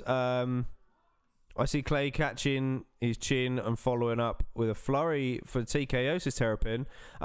He also, Kajo saying, sci-fi and 16-year-olds live on Triller soon. Live on Triller soon. Oh, wow. Always good to see a legend UFC Hall of Famer like Guida. They can't afford absolutely. me. They'll love to have me. What a warrior Clay is, absolutely, says Taylor. Old man strength, says Terrapin. So Terrapin looks like he's going with Clay on this. Santos may have blew. Yeah, absolutely, man. That's what we just definitely said. blow the gas tank, but I think he can still win the round even if he takes this 2 minutes off. True. See, Terrapin and Screaming Timer as well. We're on 108, 107, 106, 105 at the moment. Oh, sorry, forget the timer. Yeah. No, I didn't. I had the timer, but because I had to change screen from single to double, it cancels it out. Make sure big slam from Clay. Quick enough, sunshine. If he was in before we changed the screens, it would have been there. It's just because I had to switch back. Yeah. It cancels that out. Oh, big takedown from Clay now. Clay's pushing. It's not that much of a turnaround, Bisbee. Come on, like Santos is knackered. If he can actually do it, it'll be stoked for him. Vote or not my heart is with Guida. Yeah. I mean, I just think if Santos can survive this round and not exert that much energy, he can come back in round 2. Yeah, potentially. But then, he's now dealing with the grappling scenarios of Guida, and that's going to also wear on him. So... Well, I thought he was trapping an arm then. I mean, we've got 10 seconds left of this round. I'm actually tired. I was actually tired watching the amount of strikes that Santos threw. It was relentless. But like I said, most of them were to the body, and he's looking up at the ref like... No, mate. You need to be teeing off at his face. Gonna work. Look at Guida. He's ready. Look at Clay. He's ready to go. Fresh as a daisy now. That's it. This is Clay Guida. It's very fries. Calls Miguel is back. He says, "Wow, holy." Now, Guida fought a very close fight against Mark Madsen in his last outing. Arguably, he could have stolen the decision. But does Santos Who'd you give that round to Madsen? That's the big question here, boys. Well, that's true. It's just the jiu-jitsu aspects for Santos, really. Santos doesn't have really a heavy wrestling as such like Santos does. Although, a lot of that fight was actually on the feet, surprisingly, funnily enough. But, yeah, it's the crazy pace of Guida, man. And not only that... Who'd you give that round to? Would you say that Santos still won the round? I think or? Santos still took it. He had like a good 3 minutes.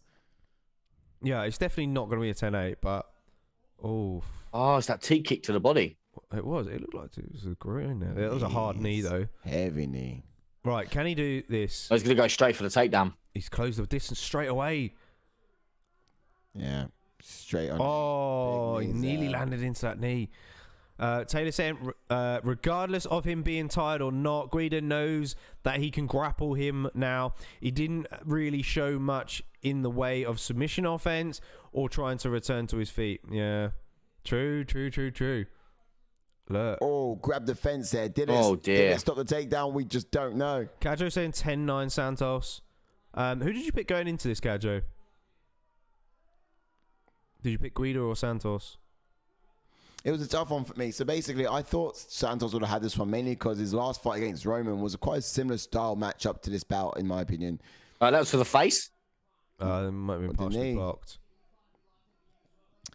I would like to see Santos be a little bit more composed and deliver at the same time, get the sort of result he had in the sort of. It's flattened him out. My bet's gone. Do you reckon Guida's got this one? Yeah, mate, he's sinking this under the chin now. He's looking really good. I mean, yeah, Santos is gassed. Well, here's the thing, an expectation it might look like... Oh, it's under the chin. Oh, mate. Oh, wow. I fucking should have gone with Clay Guida. Clay Guida's got this. Wow. He's got it. Clay Guida gets it. Wow. Clay Guida with the submission victory. He surprises us after coming back and weathering that storm, that onslaught that Santos put on him in the first round, and capitalise against the tired man. I mean... We're not. How can we be shocked? I should have gone with Clay. Saw it. Like I said, I should have stuck with it because I went for him. Do you know what? Twice before. The moment we saw like Santos sort of spending all of his energy trying to get the finish. At that point, it wasn't like, yeah, it looks great for Santos. It was like, I'm actually in fear for Santos. The more he's putting energy into getting that finish, because he's not going to get it against a tough guy like Guida. He's going to weather it. I mean, Guida's got a tough chin, but at the same time, I don't like this. Guida still responded back. And yeah, that's it. After that, after he's spent everything he's got, he's just so easy to come. He's in so many fights. You've seen this sort of same scenario. I just thought this fight was going to go like the Roman fight. Roman had a lot of energy, a lot of movement, a lot of energy. I believe for Roman, he was undefeated when Santos met him. But for Guida, he met against Mark Madsen, who was undefeated when he met Mark Madsen. He lost to Mark Madsen, the undefeated guy, and whereas Santos beat the undefeated guy. Yeah, I thought Clay Guida won that fight. Makes no difference, but all right. Well, in terms of like the style of fighting, Roman had a similar style of fight to how Clay does when he brings himself to the octagon, the energy, the takedown ability, and all of that. But yeah, so that's why I thought because Santos got a win over Roman, he would be able to be composed enough to do this fight. But I saw him lose his composure in that first round, and once I knew he couldn't be composed enough to get the job done, then yeah, there you go. What's Roman's first name? Clean up. But for being like experienced as Santos was, I'm so surprised he went hell for leather. Yeah, what's his last name? Last name, I can't remember. Roman Bagatov, mate. Magatov. Yeah, so like I was got it there. Yeah, it wasn't there. Like I said, yeah, I don't like the fact that Santos was just looking at the ref trying to ask for a stoppage when Clay was clearly fighting back. Like, yeah, Bagatov. He's not gonna stop it if you're fighting back. The whole point of it, getting the TKO victory, is the ref will stop it when you're not intelligently defending yourself. When they're not defending themselves, and he was moving and fighting back. Yeah, Clay took some very hard shots in that exchange, absolutely. But look, when you go to the body, you know, you giving the guy time to recover headwise. Old man strengths is terrapin. Absolutely, man. That was what it boiled down to. Old man strength. I mean, we all know Clay Guida to be someone with heart as well. Like, he's a 3-round fighter and he just runs on something else in the tank. Yeah. I mean, you got to drug test this guy. You got to drug test this guy. I'm sure he does. You know, look at this. Look, the fight's done and he's already got all. He's bouncing on his feet still. Fight's done and gone. You know. But Kajo said, and that is why I put Aldo and Fiziev separately in as a double. Aha, yes, good shout. Because this fight was a bit of a toss up. You know, was it going to be the output of Guida, or was it going to be the technical ability of Santos to put Guida away? But you know, on a victory for a legend like that, I'm happy to be wrong in my vote, says Taylor. Yeah. Same wise, man. Absolutely. It's just so up and down, Guida. You know, his next loss is probably not going to be that far away. Maybe. How he survived this, though, what a challenge! What a legend! Absolutely.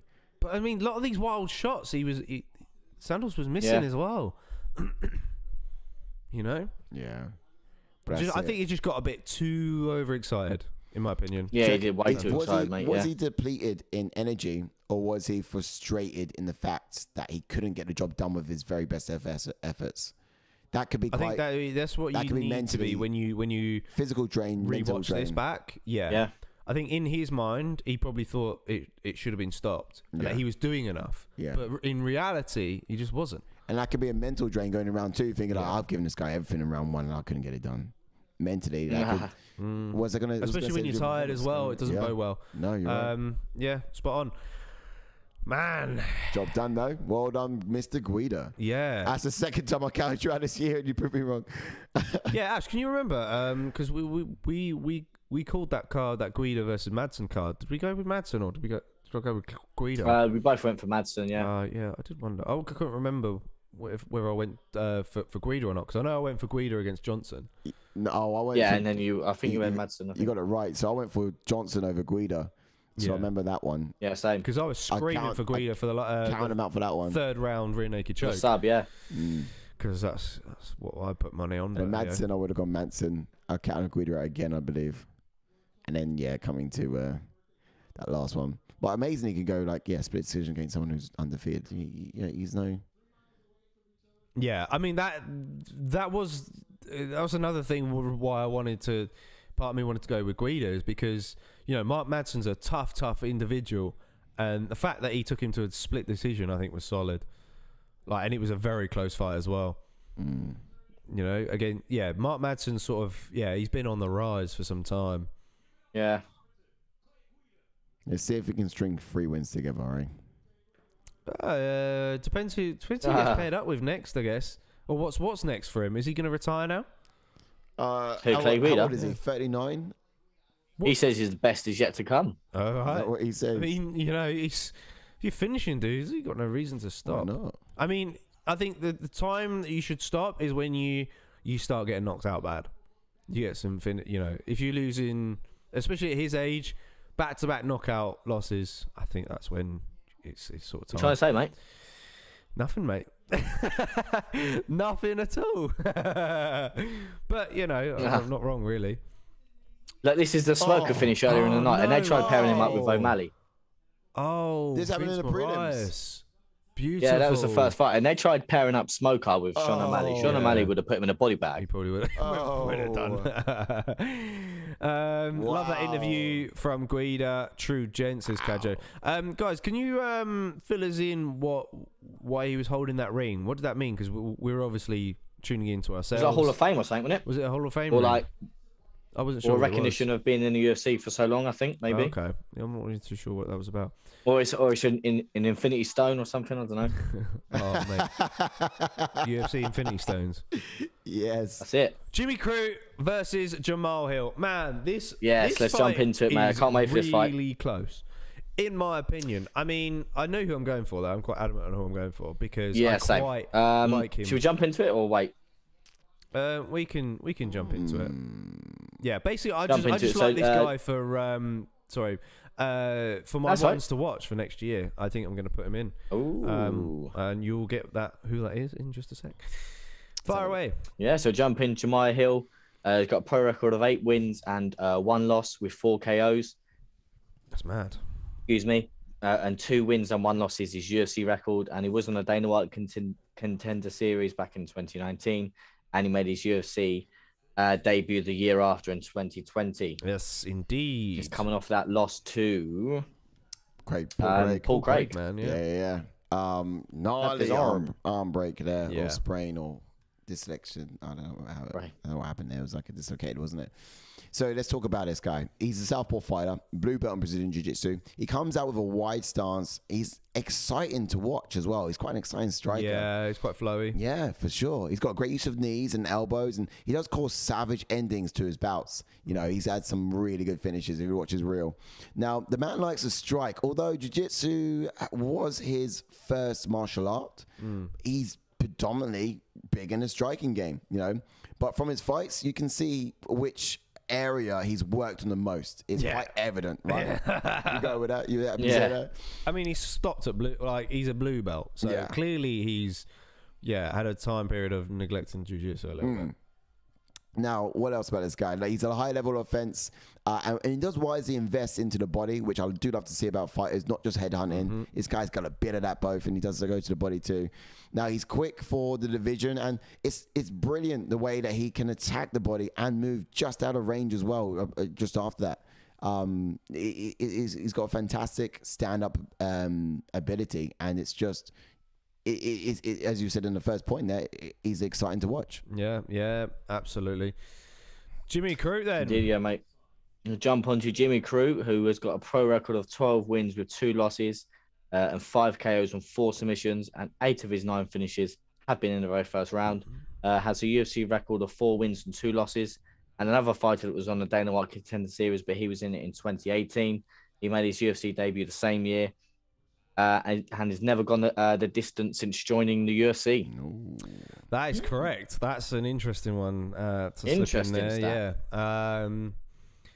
Yeah. And Jimmy Crute, he's an orthodox fighter with a black belt in Brazilian Jiu-Jitsu, so he has the edge on the ground, in my opinion, against Jamahal Hill. Keeps a very tight guard, devastating one-punch knockout power, like we saw in the Modestas fight against our boy there. He stays patient, and he's capable of cracking his opponents on the counter as well, man. Very good technical skills, both on the feet and on the ground. Excellent at passing the guard, win on top position. Side control is where he likes to hang out most. You know, he's submitted guys with Kimura from side control before. And if he gets taken down, he relies on his strength to get the reversal and turn the tides. And we saw that against a common opponent in Paul Craig.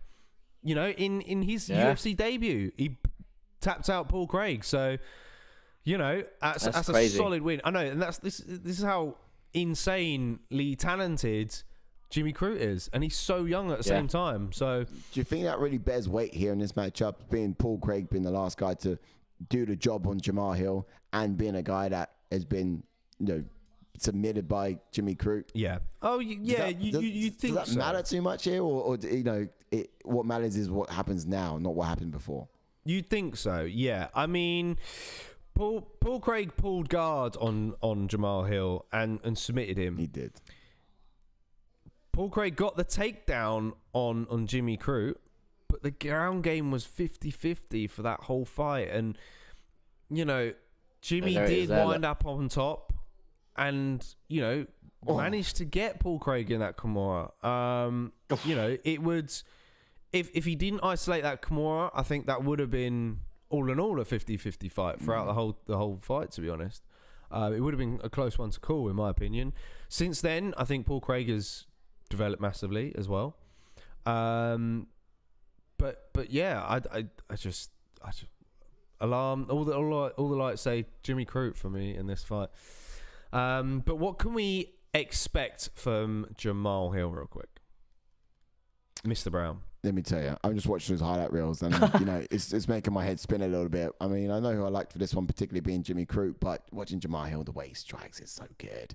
Now, look, I'm going to try to keep I reckon that Jamahal Hill's going to want to try to keep the fight standing. He's going to circle and battle to get the outside and sort of land the body shot with his left hand from southpaw position. He's going to work behind his jab and sort of set up his combinations. His jab, he's got the idea is, I guess, in doing this, you know, setting his combinations behind his jab, he's going to want to sort of get that advantage effectively by sneaking that right hand over the top. So that jab's going to be there prominently in his face, but that right hand is what's going to be sneaking around that secretly. And that's really what he's going to be going for here. Now, he's got to be fast enough to sort of catch Crute on the offbeat. So he might be on the outside and sort of make it difficult for Crute to sort of time the takedown. But he's also got to be quite awkward in his striking patterns too. After seeing Jimmy's last fight, you'd expect Hill to want to attack the legs. Yes. So, you know, that was one kick from Anthony Smith. Yeah, Anthony Smith landed the perfect kick at the right spot. Yeah, it was just one of them. A perfect kick. That's what it looks like. Crute's leg into orbit, basically. Like, it just couldn't recover from it. Crute, he was compromised, massively compromised. Yeah. But if there was more time in that round, he would.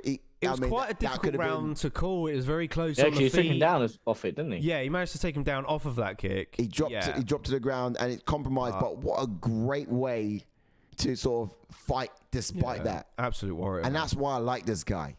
You know, how he can sort of get hit in the leg, get taken down, completely compromised leg, but still put hurt on the opponent who done it within the next sort of 2 minutes of the fight that was left, probably about 30 seconds to a minute of that fight that was left. It was just so impressive to see what he done with what he had. Yeah. All right. So yeah, of course. Yeah, we're on to the point of expectations, aren't we? So tell me about Crute then. Get more into it. All right. Okay. For Jimmy Crute, I think he needs to chop up the legs using those thunderous leg kicks of his to slow down the movement of Jamahal Hill, you know, because Jimmy Crute's got some great leg kicks in himself.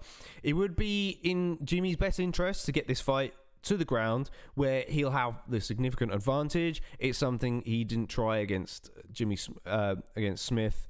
Before that kick landed, obviously, you know, it was a well-timed kick, but prior, that part of that could have been the reason why it was you know, a solid kick, and that's the reason why he got Smith down.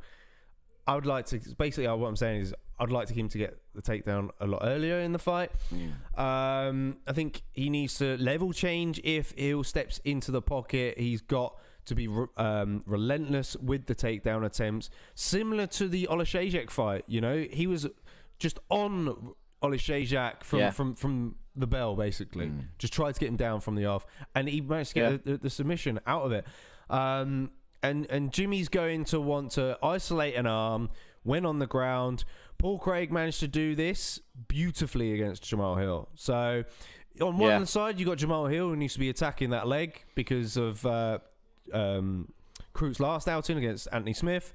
And then Jimmy, on the other hand, you've got Jimmy Crute, who needs to you know, get the fight to the ground and try and wrap up an arm. So who are we favouring? That's the question. I'm going for Jimmy Crute in this one. Same. Yeah. Jimmy Crute in this one I'm going as well. But you're bigging up Hill massively, though. You sure, Mr. Brown?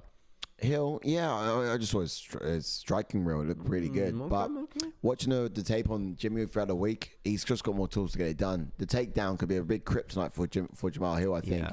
And Jimmy Hill. Jimmy Hill. Jimmy Crute's got the capability to take him down, and I think that's where Jamahal Hill's going to find. Who else we going for in the chat? Who we going for? Yes, indeed. Man, what the fuck is wrong with Guida? Such a madman, says Taylor saying, I got Jimmy Crute. What's wrong with Jimmy? With Hill's thumbs? Let's talk about that. We talk about that every time. I know, but he's talking about how dreadful tattoo. What's wrong with his toes? Are so bad. So I hate Who? I hate them. Jamahal Hill's tattoo. The thumbs. The thumbs, yeah. Oh, remember? I thought you meant his actual thumbs. No. Taylor said he's got Jimmy Crute via sub. Jamahal Hill is more than capable of getting the wind through. He just needs to instigate his game plan. Yeah. Powerful mullet is Jimmy Crute. Yeah, it's growing out. For the Aussie. New Zealand. Yeah. We're going Jimmy Crute, right? I know Jamahal Hill can crack him. He's got great hands, man. He does. Oh, yeah. I just think... I've not seen much of him, though, to be honest. What, Jamahal Hill? Yeah. I've not seen enough of him. Yeah, I've seen plenty of this guy. He can be quite wild. Good hands. He's just got really good hands. But technical, great angles, fast as well. He's just got to stay outside. Crute's got to use that takedown and... Look at them thumbs, Si. Look at them thumbs. Don't, please. Just what? Right, time out. He's very respectful in this fight, Hill. Great. Yeah, I mean, he's learned to be respectful. He didn't respect Paul Craig and then got his arm. Yeah, you know what I mean. Kicks from Crute, high kicks early from. That's all he's thrown. It's all he's thrown. It's like his hands don't even exist right now. Not only that, Jimmy Crute's going to have a significant strength advantage in this fight, in my opinion. Look, wow! He ducked underneath. Did he? Nothing. Yeah. Sure? Momentum took him down, I think. I don't think he... he's trying to go for isolating the neck. Guillotine. That looked like a knockdown. I don't know. I don't think he landed. It's just... Oh, wow. Did that land? Well, that's just get a replay. I swear it caught him. I just thought momentum sent him down. That one did! That one did! Oh! Holy shit! Wow, Jamahal Hill has got power. Wow. Whoa. This guy's got hands. On that. This guy's got hands. Fuck, man. Holy Jimmy shit, Crute. them thumbs. Yo. Oh. Yo. Whoa. Yo. Holy shit. Did he land it the first time, though? I'm Yeah, not sure. yeah. It was so quick, and because the camera angle was on his back, it was hard to tell. There you go. Back of the head. Oh, Back of the head. Yeah, okay. It might have just grazed him at the Right back. in the temple. Right at the back of the head. I need to see a better replay. In my opinion. Oh, but that that short one. left hook, that's what put him down, man. Just the precision of Jamahal Hill was insane. Finished him. Man, MMA math doesn't work out, does it? No. Hey. No. When you got hands like that, it just throws the maths Wow. out the window. Out the window. When you got hands like that, it's just wow. How good is Paul Gray? I'm kind of glad that happened because obviously Santos would have been the only one to fuck my bet up. I'm glad Crute lost now. Oh, man. Hands of... Have you got one right tonight, My Jordan, yet? He hasn't, no. Oh. Fuck, why not? Oh, mate. Oh. Wait, I thought that was going to be the one. No, I haven't. Oh, for fucking hell. For fucking hell. I've just been going with underdogs. I need to stick going with underdogs, Well, hold I think. on. Crute would have been the... Yeah, Crute was favourite. Favourite. Was wasn't he? favourite. Yeah. I say Mickey, Massive I went favourite. with underdog. Mickey Gall was clearly underdog in the first fight. Did I go Micky Yeah, Gall? he was, yeah. So and I went with him. I didn't go Micky Gall. Who did he fight? Oh no, that Guida, doesn't really no. wake up. Morono was. Well, we don't know. We're going to have to go to Yeah. VAR for that one, Oh, though, well. Si. I went Morono. That's it. I went Morono. And then it was Santos, although I should have gone Guida. Oh, Wow, just what the a two. knockout, man. First two. What are we on now? Four. Man, that is is gone quick. Yeah, Rankings. Taylor's laughing at you, mate. Ranking screens for this guy. mate. It's not my night. It's not my night. I should just stick going with the obvious decisions, like I normally do. I mean, obvious decision. The would have obvious been, pick. Obvious Not pick was Jamahal. Jimmy Crute here. Yeah. For this instance, it would have been, but at the start of the night. Guida and Santos, obvious pick would have been Santos. It's just been really mixed up tonight. No, I should have stuck. I contemplated Guida. Same.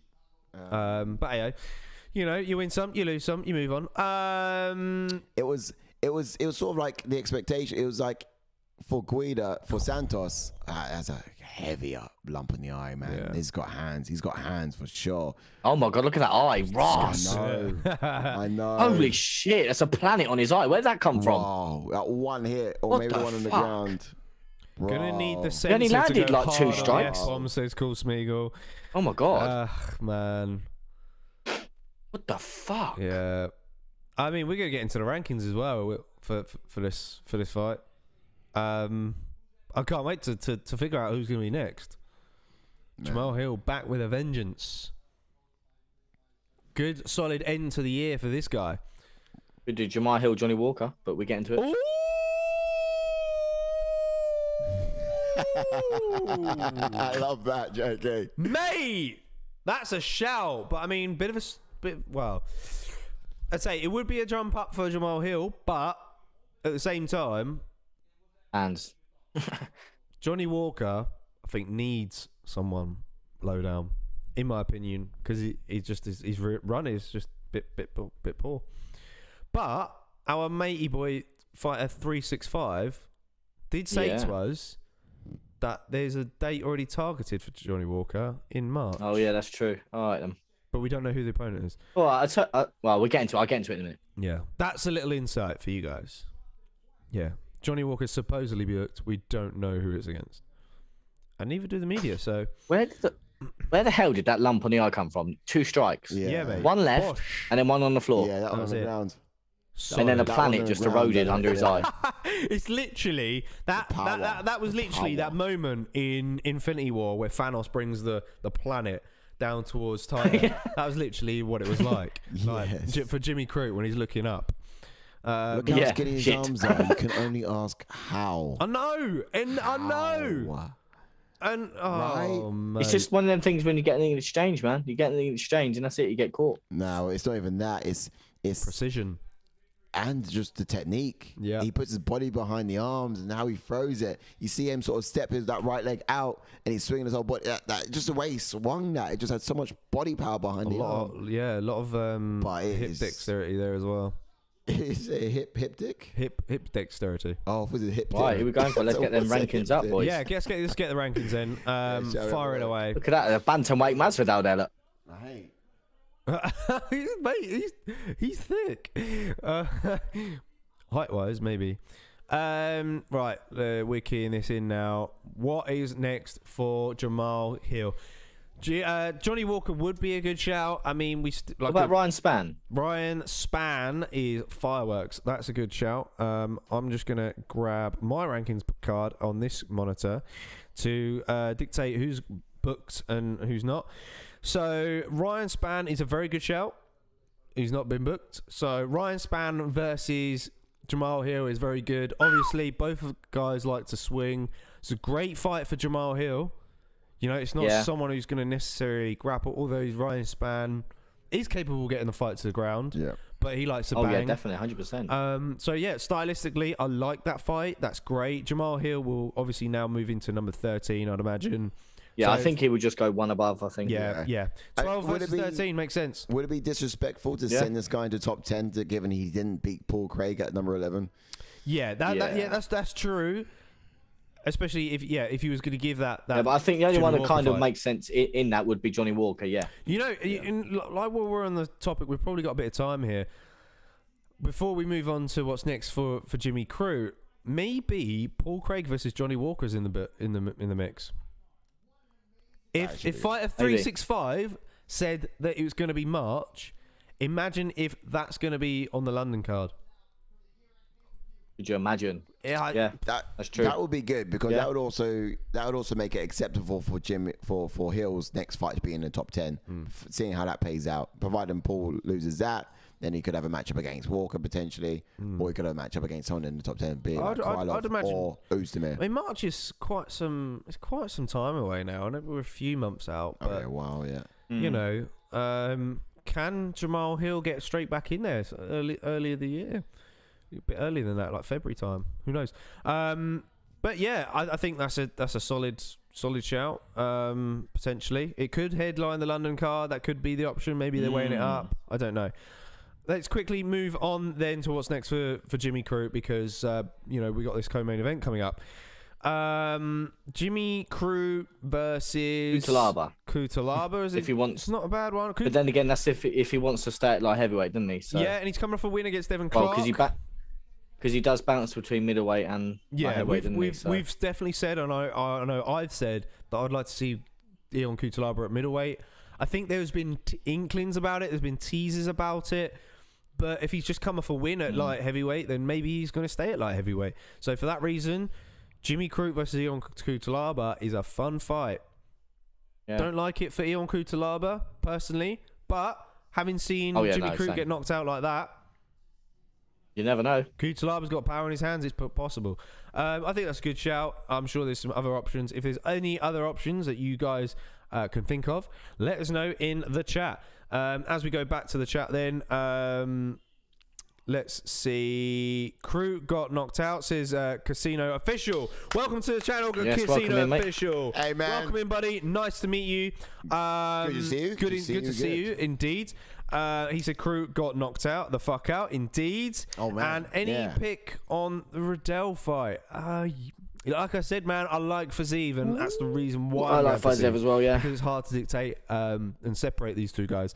And thank you for the subscribe as well, sir. Thank you. Love that, sir. Casino. Absolutely. We're here every single week. Do come back. But yeah, again, massive pleasure. Legend. But another one on that one as well. Like, I feel like it's crazy, though, because Crute was a prospect, right? Yeah. He was a prospect. I mean, we saw good things. Who was it that said, was it Rivers that said he'd be champion next year? 2020? 2022? Or did he say 2023? I mean, he caused some problems in I've seen him causing problems for the top 10, top 5 in the division. Oh, yeah, he'd definitely be back. Like you said, he's got a big feet. He's still only young. So. Casino Official, welcome to the channel, buddy. We've got links in the description for our Discord.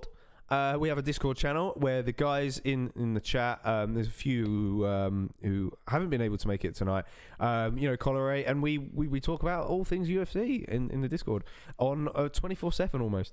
Yeah. Not only that, I'll move this on as quick as possible. I know we've got fight picks coming up. Fight Picks League coming back in January. The link for that is also in the description, so do check that out. Join our league. It's kicking off in January. We're doing a whole year season. You can play every week, get your picks in, the method of victory, who's winning, etc. Earn points, and take on There'll us. be a prize for the winner. We'll figure that part out. It's still very new, but do check that out. Do get in there. It's going to be sick. Ash, fire away with the history points. Jordan said Fiziev, and I said Fiziev. I don't know whose side's gone for. He's just gone to put the kettle on, but we're going to get into a few points. But I'm definitely picking Fiziev. Yeah. Jordan's definitely picking Fiziev, and I don't know about Sai.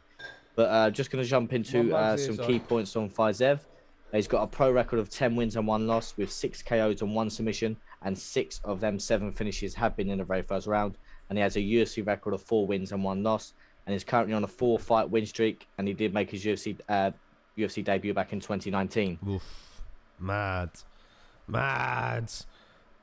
Great. He's so exciting to watch. But I'll get into the history points then for the fighting style points for Fiziev. He's an orthodox fighter with a blue belt in Brazilian Jiu-Jitsu. Often uses a lot of lateral movement early before entering into range with his attacks. He loves to slip and rip with his counters, especially with that left hook of his. He dips his head to the side so that he can generate a lot of power for it. He throws a dangerous kicks loaded with torque to the body and to the legs. He's a bit of a pressure fighter. He's not afraid to get in your face, unload on the combinations, and then get sort of slide out of range at the right moment.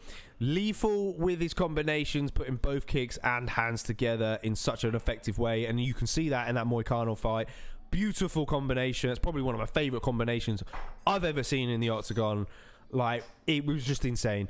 But man. Far away for history points for Brad Riddell. Yeah, so Brad Riddell is no joke himself as well. He's got a pro record of 10 wins and 1 loss, same as his opponent, with 5 KOs, and 3 of his 5 KOs have been in the very first round. He's got a clean UFC record of 4 wins and 0 losses. And he's currently riding a 7-fight win streak. And he made his UFC debut the same as his opponent in 2019. And he does have a kickboxing record of 59 wins and 10 losses, which is surprising. Solid. Do you know what? These two have actually sparred together, and there is footage of it. Yeah, I was going to say that. I haven't seen it personally myself. It's only light sparring, but they've both done work in Thailand themselves. And that's where the kickboxing sort of side of things comes into it.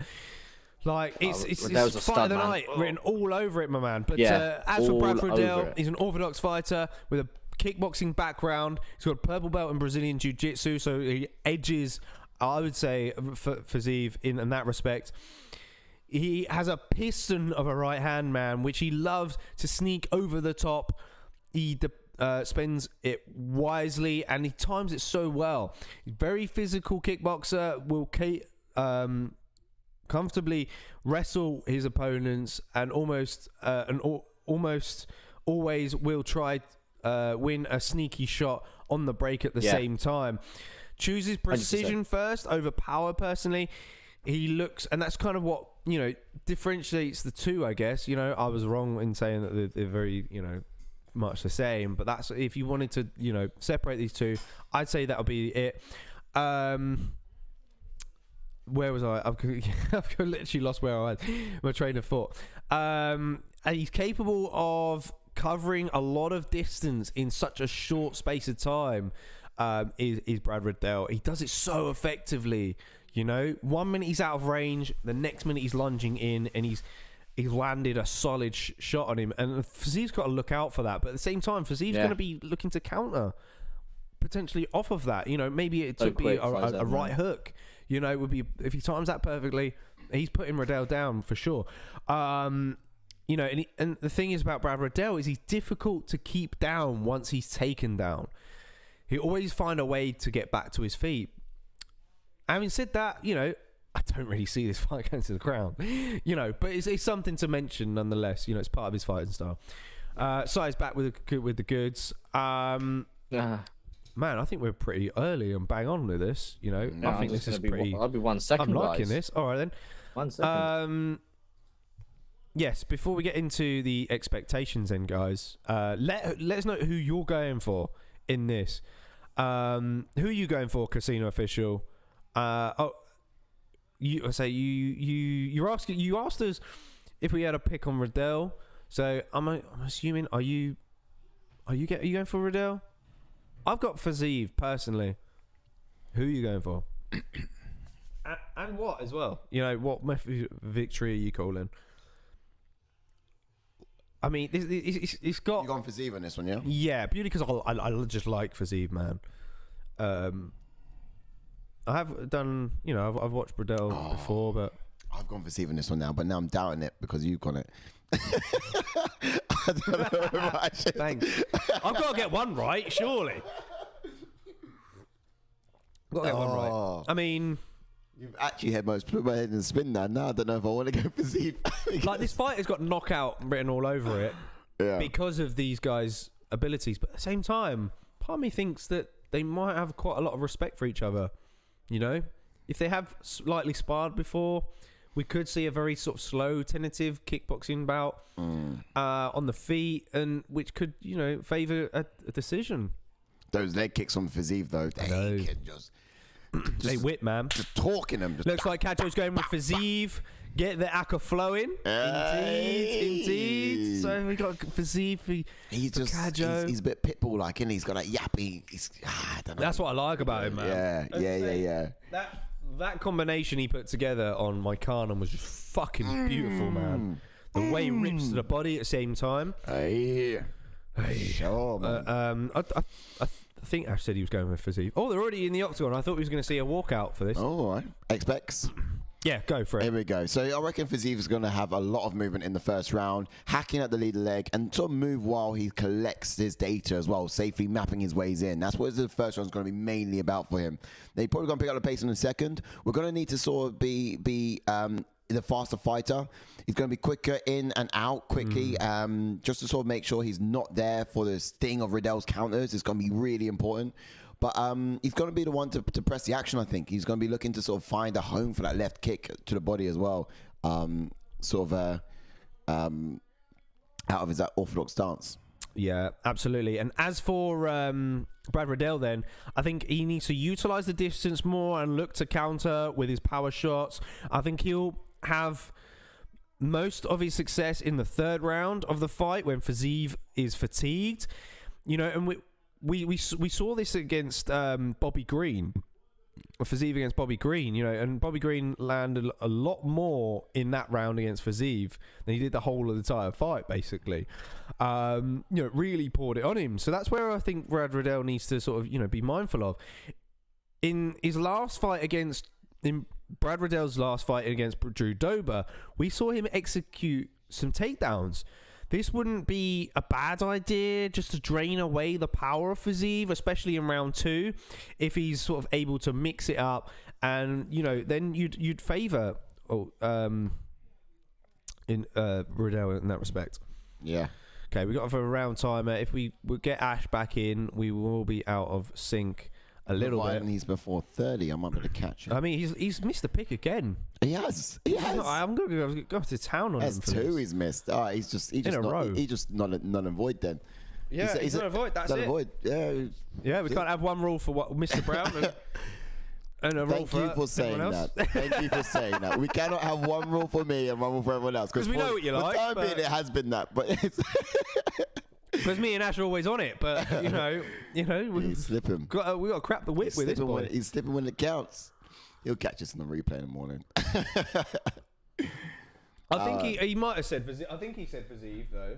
I think he did before he went. He didn't. Okay, we'll have to watch that back. I'm open to playing it back and find out for sure. That's where we need Wazza in the chat. I think he did. If you guys were listening, you Give us a shout out and clarify whether Ash went with Fiziev before he left, because I think he did. He might have said what he liked and whatever, but he didn't particularly say, I'm going with for this. Because, I mean, we do that. We say who we like him for this. We like him for that. And I think he's going to do this. Wow. Ooh. Wow. Those kicks are fire. Shit. But yeah, until we actually say before the buzzer, I'm going with. Yeah. And it's hard to sort of, This is where we need Wazza, man, because Wazza will have it clipped up for us ready. He would know. Like, good left hook from Riddell here. As I was saying, if he's not here next week, then we are calling the police, just so you know. Yeah, for sure. Unless he's out. He could be out. Concerned for his safety. That's what it is. Yeah. I mean, usually if he's coming home from a night out, he'll tune into us and let us know he's safe. He'll podcast us, won't he? Yeah. Or he'll turn up for the main event and go, oh, God, there was a fight night tonight, boys. I thought it was at 1 a.m. Yeah. As usual. We're getting some banging now. We're getting a little bit loose. I was going to say, we said that it could potentially be a bit of a slow-paced start for this fight because of the respect that these guys have for each other. But at the moment, we're seeing some slipping and ripping. Those slowly kicks from Fiziev are just there. Yeah, I'd expect Fiziev to find his rhythm sort of round 2, I reckon, and then really put together. That uppercut and right hook. So solid. Fiziev is swinging with a left and right hook. Ash is back, but do we put him back in? We'll lose the timer if we do. We will lose the timer if we do that, though. Ash, you got to make sure you're back on time, bro. All right, so it's not going to be on the money. You have children. Oh no. We'll let you guys know where we are. We are 207, 206, 205, 204. Have I missed a barn burner, have I? 202. It's getting loose. You know what I'm saying? It's getting loose. What was I going to say? Did you get your pick in before you left? Yeah. I said when Si was making a tea, I said Fiziev. I thought you did. Wasn't it? Casino official can back me up in that one. Yeah, I was going to say, that's what we were saying. We needed Wazza to clip it in and be our independent adjudicator. Oh, power from Riddell. Throwing heavy, but missed. Yeah, so 139, 138. Yeah, 36, 135, 134, 133, 132. Well, I'll just continue, should I? 31, 30. There we go. That's where we're at. Yeah, man. Just Fiziev looking for that right hook, man. Like over the top. He's landed it twice, I think. Also, I don't know what the reach is like for these guys, but these guys love each other as well. I did actually think that Riddell was actually arms. I didn't think he had. Whoa! That was so good. Man, each one 8-1 right there, mate. Oh. Good leg kick. He's so quick again out of the way, man. See what Riddell's doing here? He's paying Fiziev for every kick he lands. Did you check that kick? Throw a kick at me. I'm gonna punch your head off with it. And he's throwing everything into those strikes as well. These guys are back and forth. It could pay off. Just over 45 seconds. I was saying earlier, Ash, I'll go on Fiziev as well, but I started doubting myself because Jordan went on Fiziev too. So I'm like, I don't know if I want to pick him now. Gotta get one right. That's right, man. Yeah. Yeah, he should have gone Riddell, mate. Yeah, it could. Good body Riddell shot. could knock him clean out on those off those kicks. Fiziev throws a kick, and then Riddell could counter and just knock him out. Yeah, Riddell's got a chin though. He'll eat this all day. Yeah, if it goes to the end, then fantastic. Man, the body. Fiziev's got this, but if it's switch kick to the body with the lead leg is beautiful. That's Riddell's striking gonna knock him out. I can't really. Combo from Riddell landing some solid hooks in. Say Fiziev. There we go. There we go. Wow. It's round 1 in the books. I do apologise. That's right. I think Fiziev took that round personally. Landed some solid shots in there. Was the far more effective fighter, I think. Yeah. I thought loads of times. Did they not walk out? Did they not show their walk out? I thought they would for the co-main as well. But yeah, that's what I mean. That's why I thought I had time. I say we slowed down with things because we thought we had time as well. Yeah, no, that's what I mean. I thought right, they're promoting it. It's co-main event. They're gonna walk. They're gonna show the walkout, but obviously not. No, at all. Especially with the knockouts we had in the card. I thought they had time. Yeah, but that's what I mean. I thought they would have shown the walkout, but oh well. I hadn't noticed that both guys. Clearly, people at UFC want to get home. Both. I hadn't. Sorry, I know you read it out, Ash, but I didn't even notice that both guys are 10-1. Yeah. Same records as well. Yeah. Same records. Made a UFC debut in 2019 as well. Sparred together, like, oh man. They're almost polar opposites. So this is the decider fight, isn't it? It really is. Yeah, but like I said, what differentiates the two is you got Riddell, who's very patient and with precision, and then you've got Fiziev throws a lot of power. Kajo saying BT Sport cut all walkouts apart from main event. Oh no, it's annoying. I wanted to see Micky Gall walk out to Hey Micky. Hey Micky, it's fine. I thought Riddell was a bit bigger than this. Talking of fine, great leg kick. I forgot to watch the weigh-ins for Cheyenne Bays. Fine. Fuck. And I thought. Oh, amazing left there. Kajo saying, in America, I'm sure they continue the broadcast. Yeah, I would have thought so. But then they love an advert. They probably don't have no adverts. Americans love an advert, though. Oh, yeah, every 10 minutes on their shows there's an advert. Yeah, but, BT Sport do for... Oh, I thought it was a drop, but he was just changing levels to get a takedown. Yeah, I think it's 10-9. Oh, some mixed comments on the Twitter feed on the screen. Look at the speed of the kicks there and fists from Fiziev. Like he feints the right kick and then he just brings in that left, and it's powerful. He can reach the body really well. He's cutting Riddell off nicely as well. Ooh, solid shots from Riddell there, lunging in. Like I said, he can cover distance. Such a short burst. Sailor Simmons saying, if you guys want to see the full uncut event, you better find a shady stream. Do you know what? I do have VPN. No ads here. But we should probably use a VPN tune in to America. That's what they're saying over there. Could have done that, couldn't we? We could try it one day. Actually, but you need... It'd be a different I don't know how you set it up, though. It'd be a different lag to Ash as well. It'd be a different time to Ash is seeing it. We'd need to get an ESPN subscription, buddy. And on ESPN, there is a ton of advertising. You usually don't get to see what the fighters are being told in between rounds either. Oh, man, that's gutting, man. If I had to pick one or the other... it would be the rounds. The round comments, over the walkout. TSN in Canada is more moderate. We at least get the walkouts. Okay. So here you are, folks. 101 on marketing in the US. Straight here from the US. Right, you heard it here yourself. Good little cheeky little left that wobbled. From Fiziev. Yeah, fantastic. It's clean. Touch the chin. Just didn't have enough whip to it to do damage, but it was clean touch connection. Oh, mate. How cool is that? He just swings. Just the right moments when he has... his opponent past that black line.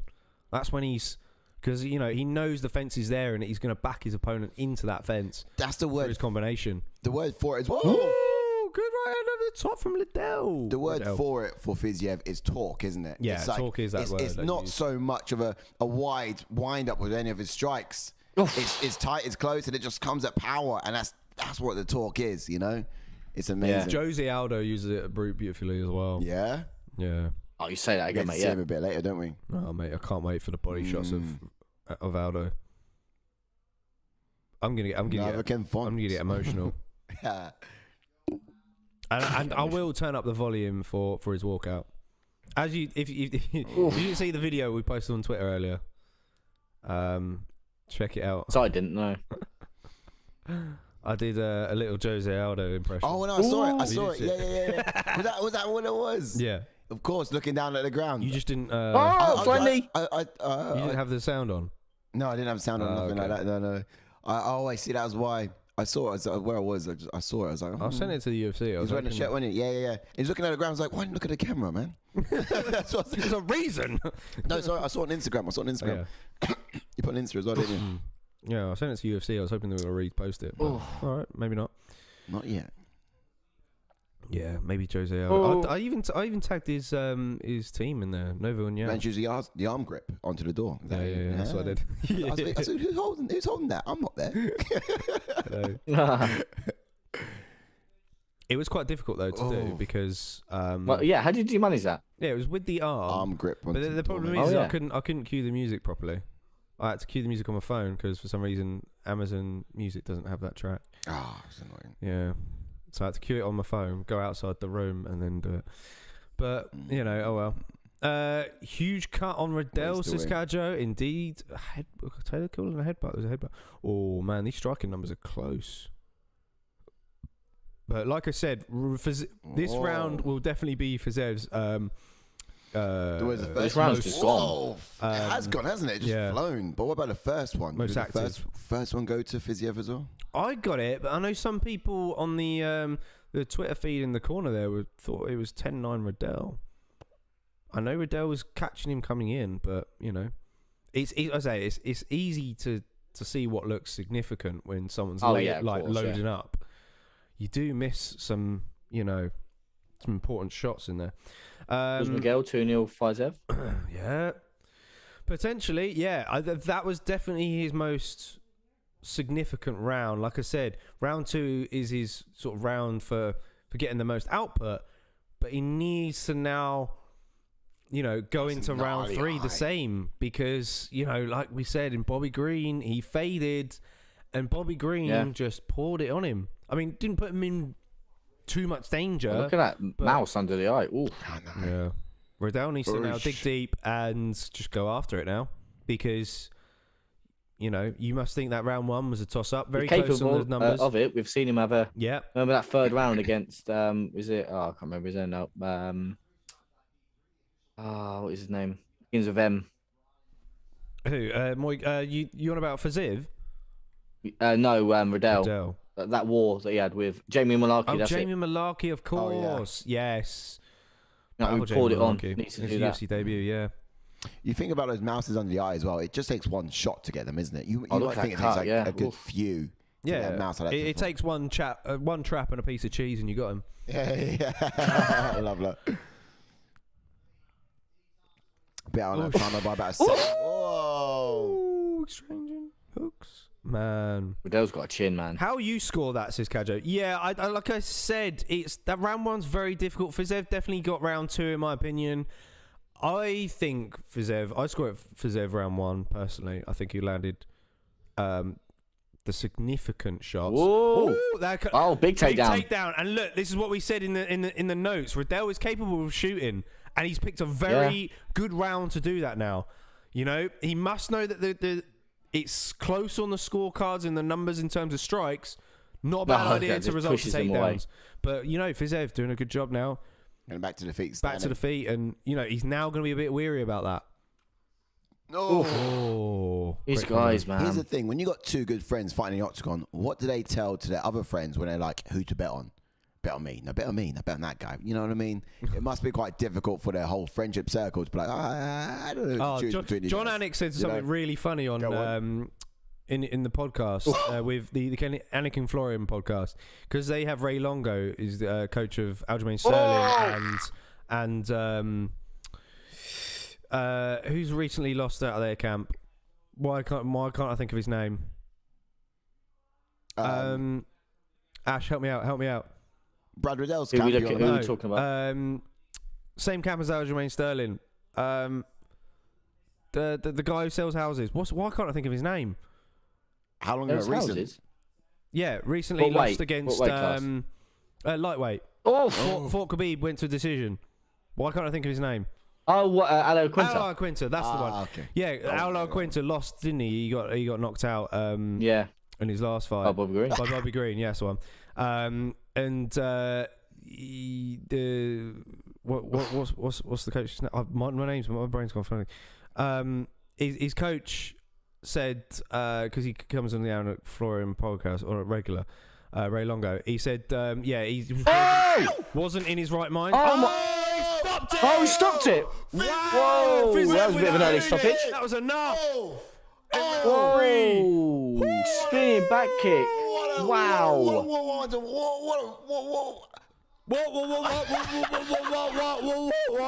What a way to add to the. I think that was a bit of an early stoppage. I thought that was quite kick, though. I didn't think it was a flush kick that landed. But who did we have? Herb Dean.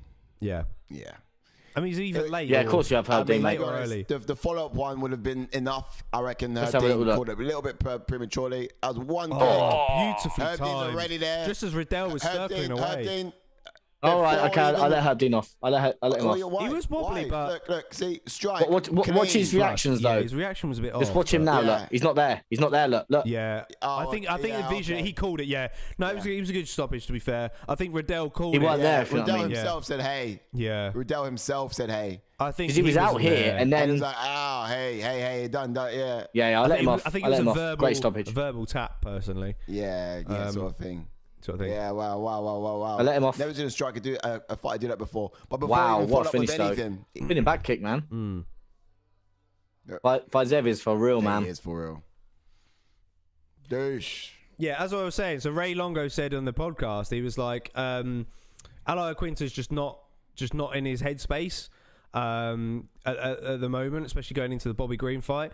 And then John Anik was like, "Oh yeah, you could at least like tell us that so we know who to bet on." It's like, what? Like tell her that prior, and then so he could get the bet on for the cheeky money. You know what I'm saying? Yeah. But oh well. Beautiful finish from Fiziev. Yes. Like I said, it was either going to be a knockout or someone's going to sleep, or it's going to be a close decision. But like I said, I would let Dean off on that. He didn't look. He weren't there. Yeah. He saw what we couldn't see from the cameras, and from another angle, we get to see a little bit more clearer angle, clear perception on it. But Dean saw it all, and Jordan's got one right. Let's clap him in. But mate, if we did prelims, I would have floored it, mate. I'm telling you. I had my girl Cheyenne Bays in there. Picking up wins, but nonetheless, we're doing main card. Taylor saying not a good day for Australia today, which means it's a good day for its rivals Canada. Ooh, beefy from Taylor. Only joking, of course. I like Australian fighters. Come on, Jose says Caljo. So Caljo's excited for Jose. Great win for Oh yeah, because he's got a double, isn't he? He's got 5-7 and Aldo double. New Zealand? Crute's from New Zealand or it's Australia? He's not Australia. Oh, it's New Zealand. No, he's New Zealand. No, it's Australia, I think. Let's have a look. I swear it's New Zealand. Well, then Riddell's from New Zealand. Do you reckon we should get the rankings up for this one? We got rankings because they're both at the bottom.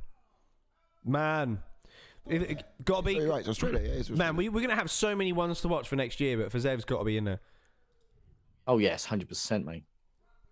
Easy ones to watch. Who's going to be making those jumps in their divisions? That video will be coming towards the end of the year.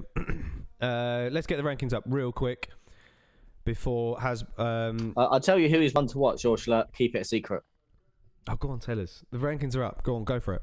Floor is yours. You sure you want me to tell you that Joey Alves? Joey Alves in at number 15. Yes. You reckon? Oh, remember, he's the guy that stopped thingy. How far is he going to go?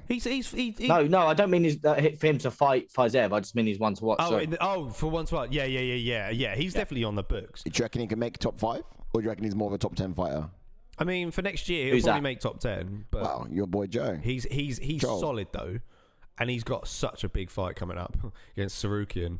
Like, that is... Is that his next? That's barn burns, mate. That's fire.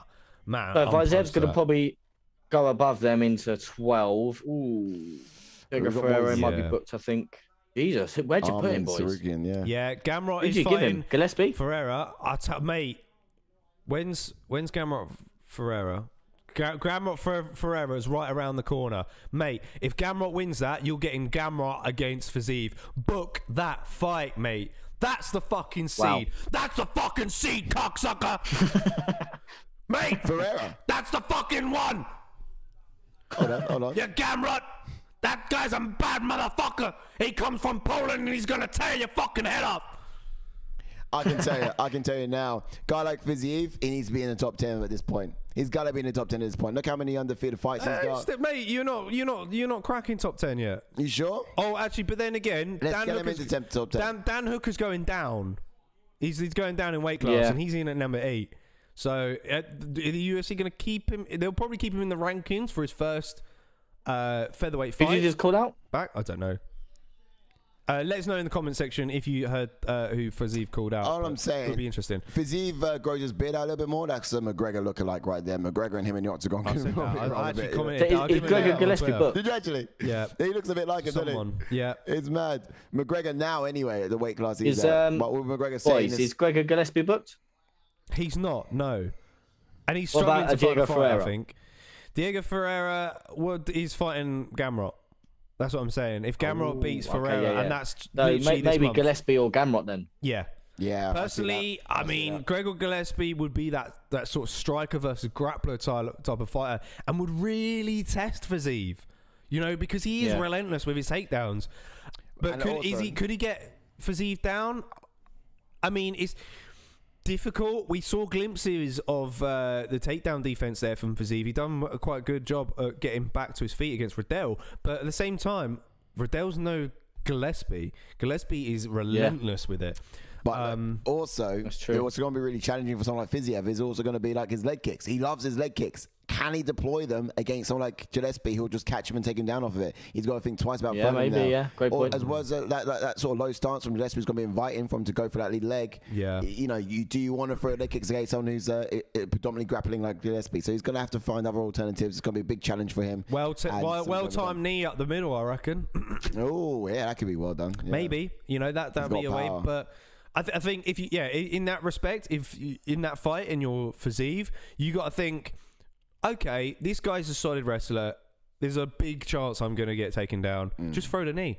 Just throw it. Tell you the truth, that Gregor Gillespie fight is actually looking more and more sexier the more we talk about it. It is sexy. It's really styles make fights, and it's grappler versus striker. But Gillespie is struggling to find opponents because he's that relentless. Could he fight someone like Tony Ferguson? Gillespie? No. I think Tony wants bigger fights. Yeah. Could Gillespie fight someone like Rafael dos Anjos? I think that's a shout. Personally, for Gillespie, he needs to be fighting upwards. There's no doubt about it. But does for Rafael dos Anjos want that fight? For now, I think Gillespie's really just a gatekeeper for top 10. But then he's going to be going upwards after that. Yeah. And who's trying to breach top 10? Fiziev's your guy trying to breach it. And if you look at their records, they're like one out of however many fights they've got each. They're pretty similar in terms of like the wins they've got to losses. The ratio is pretty. Personally, Fiziev versus Dan Hooker would have been a very good fight, very fun fight. Yeah, that would have been a great fight. Dan Hooker's now going down, so we got to rule that one out of there. I like personally Gamrot if he beats Ferreira. Gamrot versus Fiziev is another fun striker versus striker battle, like the Riddell fight. Personally, you don't think Dan Hooker Fiziev could happen soon? If Dan Hooker's making that cut, Dan Hooker's moving down. He's moving down I see. I'm ruling him out. Yeah, gotcha. Mate, Cans, welcome in, Cans. Yes, welcome back to the channel, buddy. You are the man. Cans I've never missed an Aldo fight. Font gonna put him away. Ooh, interesting.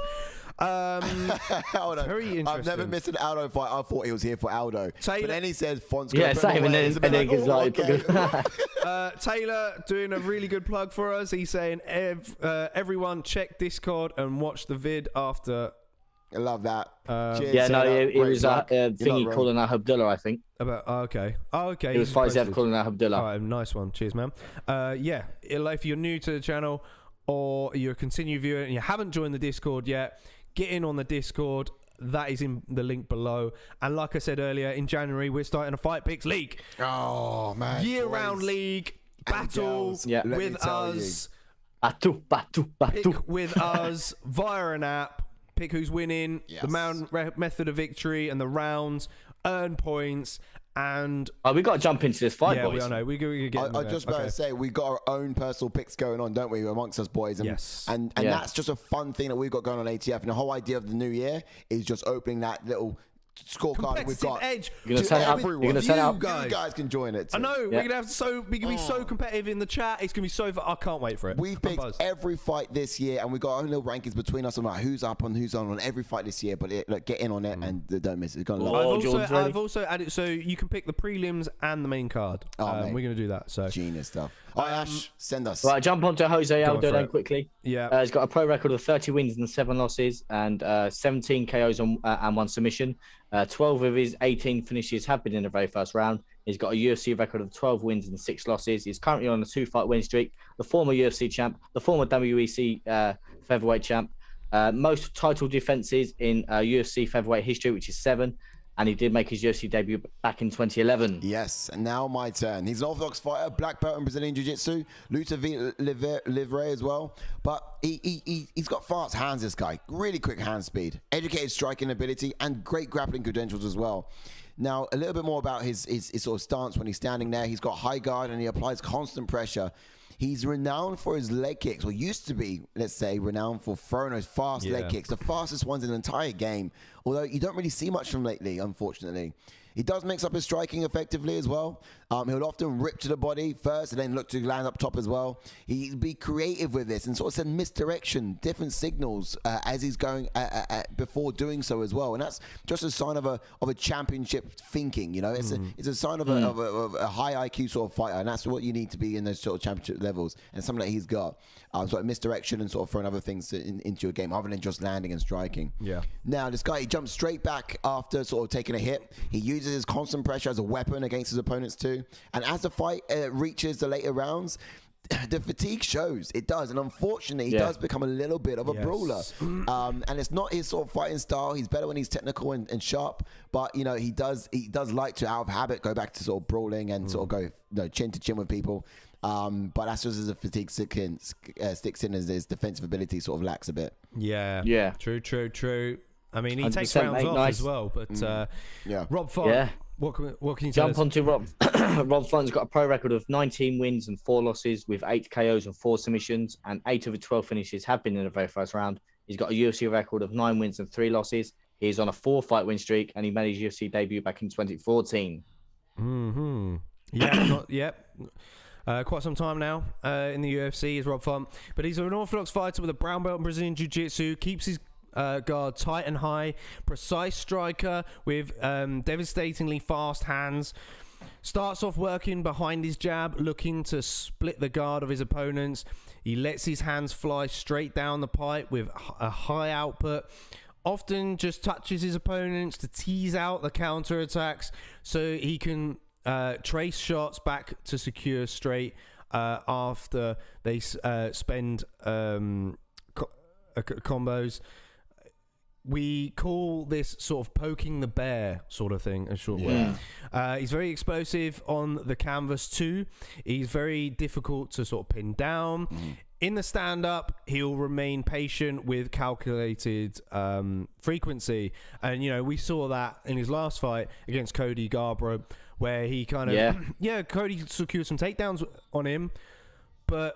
soon as Rob Font mixed it up and started doubling up on his jab, that's when he was really effective. And that's a great jab, man. Yeah, and you know, it caused problems for Cody in terms of the rhythm of things. What can we expect though from Jose Aldo? Okay, love this. So this guy, you're going to see Aldo get in close, go to work on the body, and then sort of round off his combos with that landing up top. Now he's going to have the high output. I reckon he could potentially be. You can see that certainly earlier on in the fight. Later on in the fight, you might see some fatigue kicking in there. But, you know, you may have to sort of take a round off as well. Comfortably, in order to still come to the last of 5 rounds, I reckon he might have to take a round off somewhere within those numbers. So being hard and sharp first on wouldn't be such a bad idea. Sort of make sure he's up when he does take that round off. Now, I would like to sort of see him attack the lead leg as well. So create a real problem for Rob to have to work with in those later rounds too. You know, you got to get him working with something else. Think about something else. Have another problem to deal with other than just himself. Now, I would like to also to see him sort of execute some takedowns. Now, it's not something you often see. Well, however, Font does get taken down quite easily. So this could be a wise tactic to sort of nullify the striking output of Rob in those later rounds. Yeah, I do like that.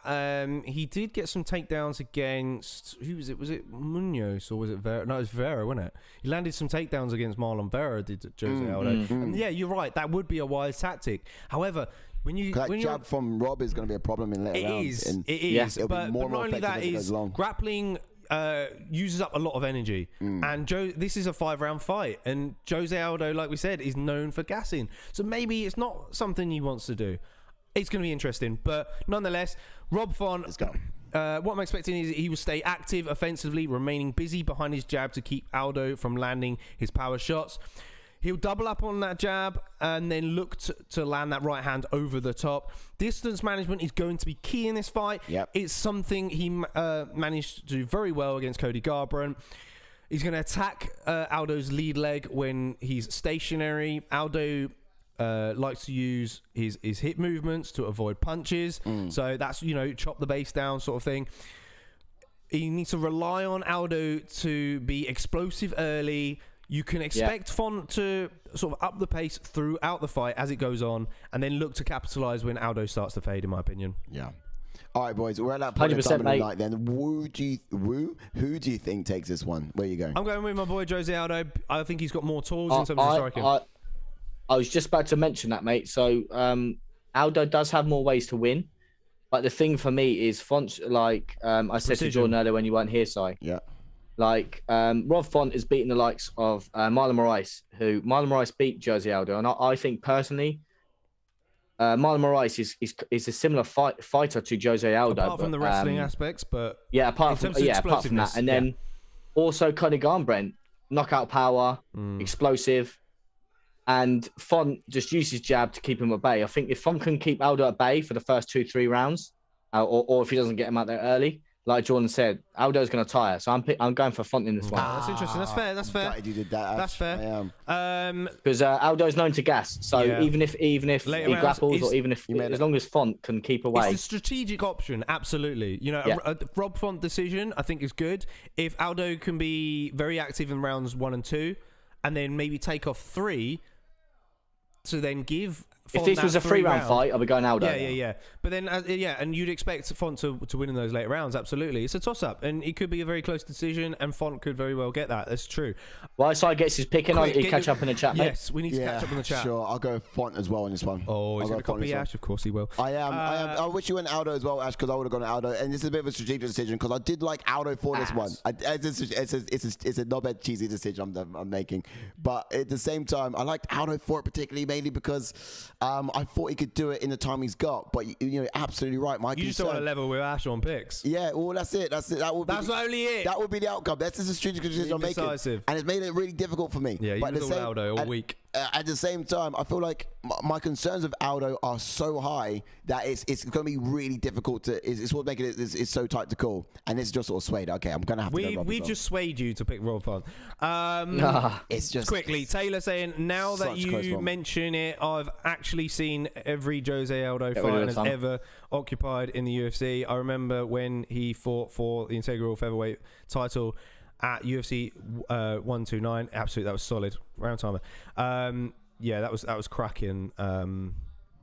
Cracking event that one was against Mark Hominick in Toronto, indeed, as well. That's a good shout. Obviously, WEC fights, that's for sure, but also a lifelong fan. Yeah, same man. Johnny Autism, welcome to the channel with wrestling. He says WWE is better than this crap. Okay. Fine. WWE Pella fight, mate. Yeah. Fine. Welcome to the channel, though. Hey, Johnny. Okay. Can saying, so I have this going to the 3rd, where Aldo will shell up to ground and pound. Don't this will be the able for the pressure after the 1st. Sad but true. Okay, good points there from Cans. Terrapin saying Rob Font better not shoot for a single takedown, because if he does, he'll get guillotined, no question. Okay, counter strikes from Jose looking on interesting point. from Terrapin. Oh, there's a single. He's got the body lock. Oh, he's getting Aldo down. Okay, he did shoot a single. He's transitioned quick enough. Good, good move. I mean, Aldo's difficult to take down, but the longer Aldo wears, you wear on Aldo like this, is better going into the later rounds. Yeah. Wear on him. Yeah, absolutely. Who have you guys got in this fight then? Pop it down. Oh, picks him up, but Aldo grabs the fence there. It was a brief period, yeah. Can we allow that? Oh, wow. Oh, look at this. The Font power. Relentless with this, but he really is. Jose's this is crazy. Difficult to take down. Got to get these underhooks. Yeah, but he's working on him. We know Font's got the gas tank. Yeah. Here's the thing. I mean, it's quite deceptive, right? But being around forever, Aldo, of course, you get the impression that this guy's got, coming on to the end of his years. But it's crazy because he's only 35 years old. He's in his prime for most fighters. But you feel like Font's making him brawl. Even last year, I remember looking at some news reports about Aldo. Oh, big uppercut. Oh, this is strong. Oof. Oh, Font looking really he's making good. him brawl. This is perfect from Rob Font. Yeah. Doing a Max Holloway on him. This is what you want. So Aldo was saying last year, even he was contemplating about hanging up his gloves, about a year ago or so. before lockdown. But throughout lockdown, he's been with the Navy SEALs, I believe it is. He's been training with some younger. He has. Yeah, and he's just been getting new motivations, body shot. We wouldn't even bat another eyelid at the idea of him hanging up his gloves because he's just been around forever. You think he's, coming to the end of his. Yeah, his a lot of people, age-wise, including I, thought that Aldo was done for after that fight against Pete Yan. That's the one I'm thinking. Look at the pressure that Font's putting on Aldo. He's making him work, making him throw. Yeah, I mean that's what Max Holloway started to do. Oh wow! Shovel of an uppercut. It's definitely discouraging Aldo from his game. Yeah, being on the offensive. Aldo likes to be offensive when it's a slower paced fight. Yeah, he can have time to rip to the body and see where the targets are. Yeah, I like Aldo just to sort of trace the shots back to source. So as soon as Font throws, he needs to just respond. Whether it's effective or it lands or whatever, he just needs to put something out there straight after Font throws and sort of slowly work back to being first, leading the dance from that point on. He's having to slip a lot of these punches, though. And just shoving Front off every time. Countering really effectively here. Just a bit. He's used kicks to the body, but that takedown attempt. A few shots there from Rob going unanswered by Aldo. Sorry, go on. That takedown attempt, I think, going to play in Aldo's mind now. Yeah, of course it will. Although, I don't know, it wasn't troublesome enough to cause Aldo problems. Maybe he feels comfortable knowing that you can take me out, but I'll be. Oh, there's that body shot from Aldo. Nice. Stiff jab from Aldo. Nice. Not many of them, but effective. The clash shins there. That must have hurt. Oh, body shot there from Rob in return. Look, I was going to say to the judges, output, Font, fantastic. As expected, he's got high output. But then in terms of effectiveness, Aldo's got some really clean shots off there too. All good, right on the break there from Font. Can keep this pace up though for the 5 rounds? I know he's going to make Aldo tire. Oh, nice little combo in this thing, but no, the Cody Garbrandt it could be just a game plan in round 1 to tire him out. Yeah, because I mean, and then he can fight slower. Fight at his pace. Yeah, the Cody fight, he made Cody fight at his pace and was a lot slower.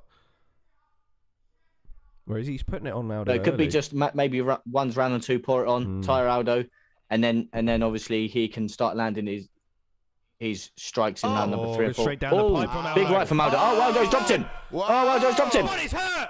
Aldo teeing up. Oh, Aldo pouring it on. He's going to make it out. 6 seconds, 3 seconds. He's going to make it out. He's going to make it out. Oh, what an end to that round! How do you call that end? On the button! Is that a draw or is that? It's a knockdown. Yeah, it's a knockdown, but is that enough to secure it? Because he got like 7 strikes off that whole entire round. I know he stayed. Font was the busier fighter throughout the whole round. He got like 30-7. I'd personally give it Font because I like to see the output-wise, but that's a knockdown. He was winning. Yeah, I don't know who won that round. 10 seconds. I know, and it's definitely not. You. So what do you do? Where'd it go? Where does it go? Say in the chat? 10-9 Aldo. 10-9 Aldo's a terrapin. Wow, so you reckon he swindled it? He only got like 7 strikes in that whole entire round. I mean, that was before actually the knockdown. So let's say it's about 15 significant.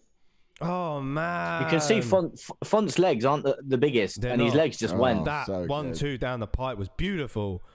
Just missed with that uppercut. He was doing good before the knockdown. He only got 9. Sorry, it was 9. Before knockdown, he only got 9 significant strikes before the knockdown. Yeah, he was doing good before the knockdowns to Terrapin. But it was only 9 to Rob's 30. Yeah. Thereabouts. Taylor saying, but it was like enough? 26 strikes to 4.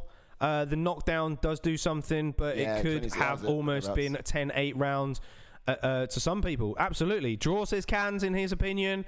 Very close round for sure. Can Aldo land it on the button in this second round? Font's going to have the bigger output now, absolutely. But has Aldo found his groove now? That's the question. So far, Font's sticking with the pace. He's not. This is what I was just about to say, mate. Like as soon as Font sort of slowed down, Aldo landed that strike. Yeah. I mean, Font's being the busier fighter, but Aldo's actually doing a good job at covering up here. Doubled up on that jab there the from way Font. He's covering up is really good. Like he's not getting some clear cut shots on Aldo that make you think, ooh, Taylor saying the funny thing about Chris saying good, although round, as he said that. as a joke Aldo. before the knockdown happened. People going 10-9 Aldo, stole it in that last 10 seconds. Wow. People say it. I'm sorry, but 10 seconds of knockdown and 7 punches doesn't outweigh for me, in my opinion, striking your head off for the remaining 4 minutes. And yeah, you're right, Cans. Robs is just going to pour it on and keep that pressure now. But like I said, can he maintain it? Aldo's going to sneak these right hands over the top of Rob's jab. Oh, that's checked. It could be a draw. That's one thing about Aldo. He's really good at checking kicks as well. Yeah, checking leg kicks. Like, he's so fast at it. His reaction time is ridiculous. Oh, is that right hand again? Had an answer for that leg kick right there, straight down the middle. It's few, but they're effective from Aldo. But, very much a story of output from Font. Oh, there it is again. Big right from Aldo. 1-2. Shouldn't have gone for that knee. Nice. Personally. Stay calm now. Aldo needs to pick his shots. Font just needs to survive, really. Oh. He does well. Body shot. But Good jab and body shot by Font. Aldo needs to go with these leg kicks, man. It's dangerous. Well, the crowd is going crazy for Aldo. The thing is with Aldo, he's fighting his perfect. He can fight like this for 5 rounds. He can't. Aldo. I don't know. He can, because he's not putting out much. He's just been effective with a few. That's true. So for 5 rounds, he could be good. But True. It could be the opposite. We thought Yeah. Aldo was going to be the one with the pace. That would have knocked his head off. And the more that he lands these significant strikes against Font, it could play dividends.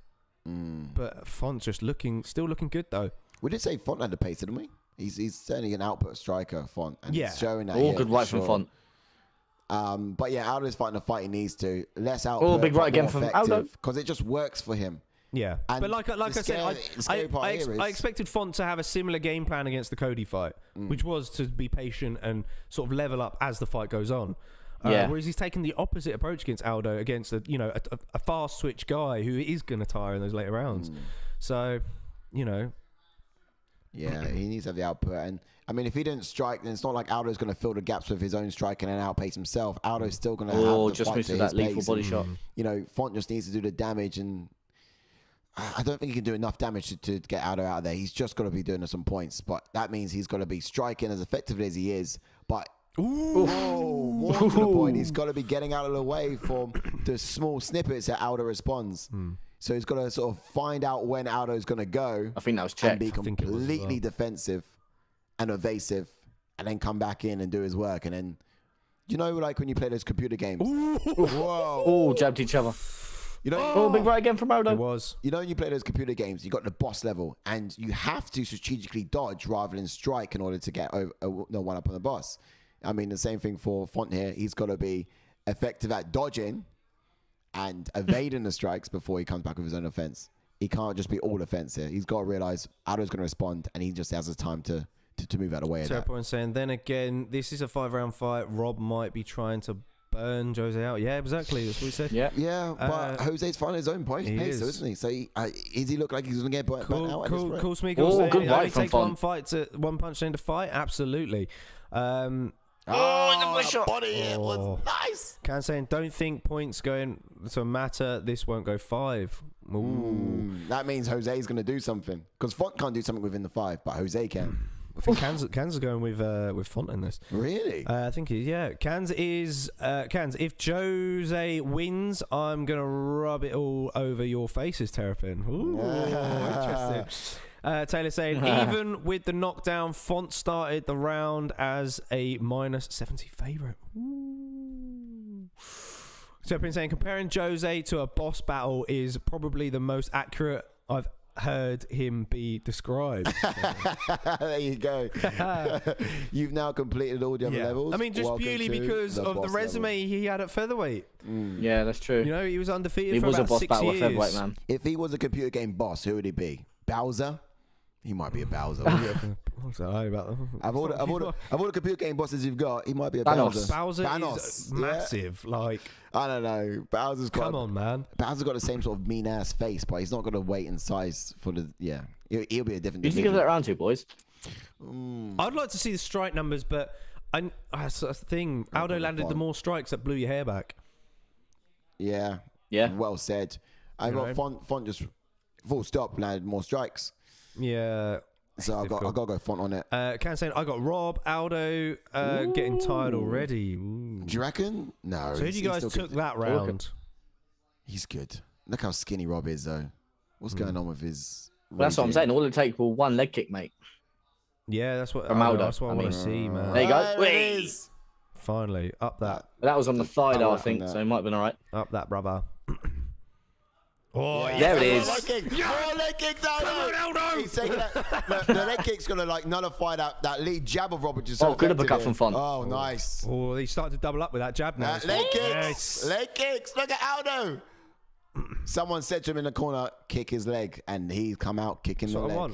That's what I want, man. Why no one in that corner say this to him?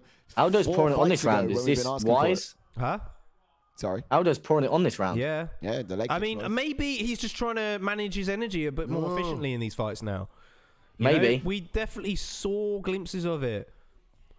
Yeah, because he had quick bursts against Munoz. Yeah, like I said, against Munoz, he threw 8 kicks overall in that fight and threw 7 in the 3rd round.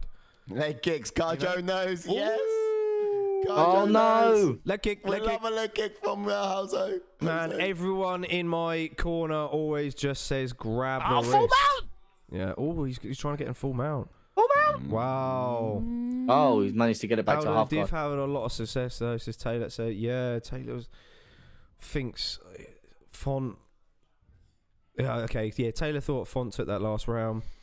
Yeah, I'll say so. This could look good for Aldo, though, getting him on the ground. We did say Font's easy to take down. Yeah, Terrapin, you're right. He did the same in the Marias fight. Waited till round 3 for the thigh legs. Yeah.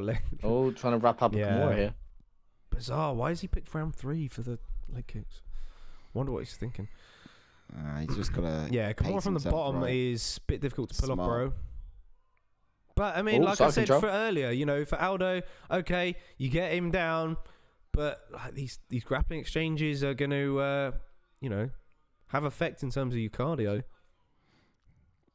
Ooh. For both guys. Cool, Smeagol, they're just correcting on that point. Grab and twist, he was saying. Grab and twist. Grab his and twist. Andre Pinaneros in the corner told him to unleash the old school leg kicks according to commentary. Nice one, Kaju. Thank you for that.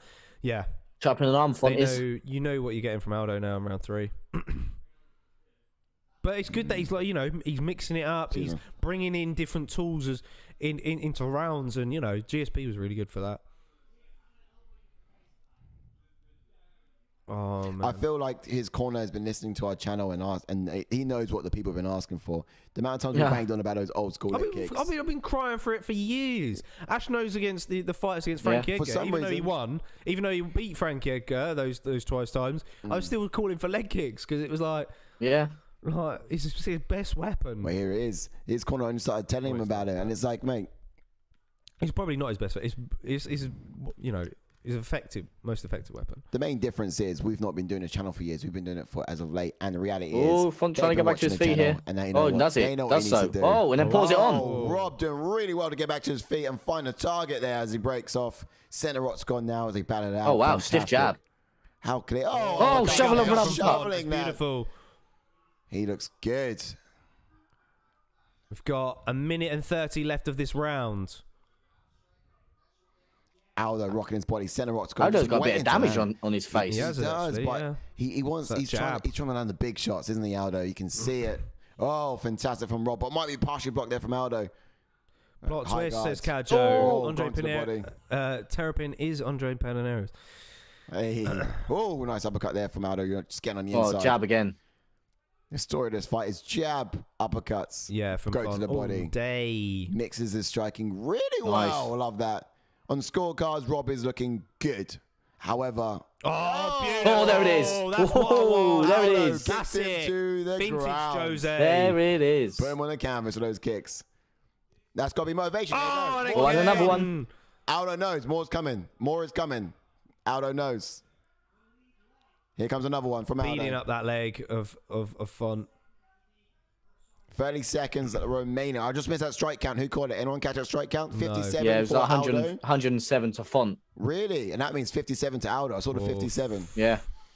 This is mad. What a round. That's almost I still give Aldo this round, though, just because of the control. He got a takedown. After getting out double. Controlled him on the ground. You sure? Yeah, he's done I mean, he's been standing now for like a minute and a half, and it's all been Font's story. There's another leg kick. It's going to be one of those fights where one guy's got the output, one guy's got the most damage. I think... Depends who the judge decide for. I'll go Font on that round. Largely, yes, the takedown was good. I've noticed twice now. Look at what Aldo's doing with his foot. Why do you reckon he's doing that? Good point. He did it last round as well. I don't know. Is that just... Does he naturally do that? Or I don't know. Good shout, good spot. I think that's a Font round, largely because the takedown was there, but I don't think Aldo did enough with it. Controlled him down there. Yeah, just control. No hurt, no pain, no damage, no strikes. Well, you think he landed a few strikes? Not enough. And then at standing up, it was Font's story all day long. I'll go Font on that round. What do you guys say in chat for who takes that round? Who do you think has it? I don't know. That was a toss-up. Taylor saying Font pulling ahead with strikes. Yeah. If it has 100 to 57, impressive. Terrapin said, shh, you're going to blow my cover to Kajo. I posted it in the general chat in Discord. So Cool Smeagol filling us in with some footage in the Discord. Like I said earlier, if you're not part of the Discord, get in the description. There should be a link in there. No. Oh, look at Aldo's eyes. His eyes looking bad. Oh my God. Are we in 4 or are we in 3? I tell you what, if Font can carry on jabbing that, you never know if we get it out of there. Isn't it? Is it 4th round? Yeah, 4th. Yeah. There's a timeout. That's what I'm saying. If Font can jab that eye off. Yeah, you're right. And then that's the thing with Font. You know, he's so good at doubling up with it. It is very effective. See, what we'd like to know in the what we'd like to see in the expectations was big right from Aldo. Power. It's hurt. And again, Aldo tries to follow up. Has to survive. Big knee from Aldo.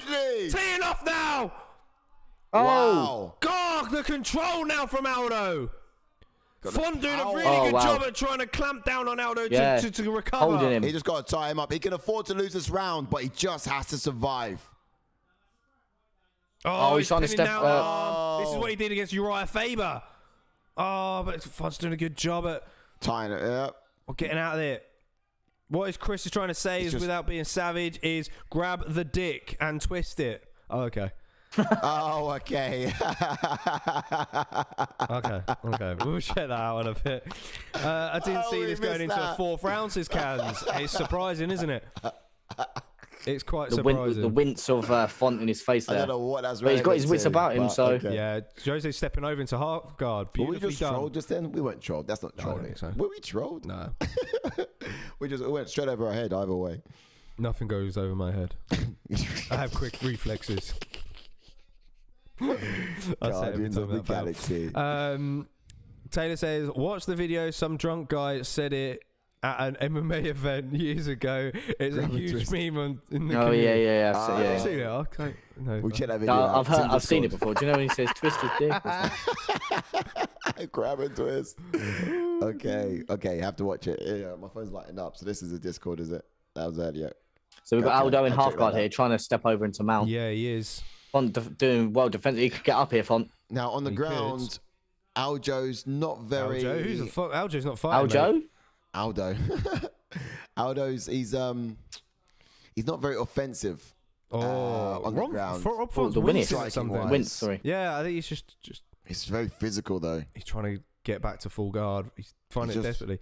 He's patient to work his way to where he needs to be before doing any damage.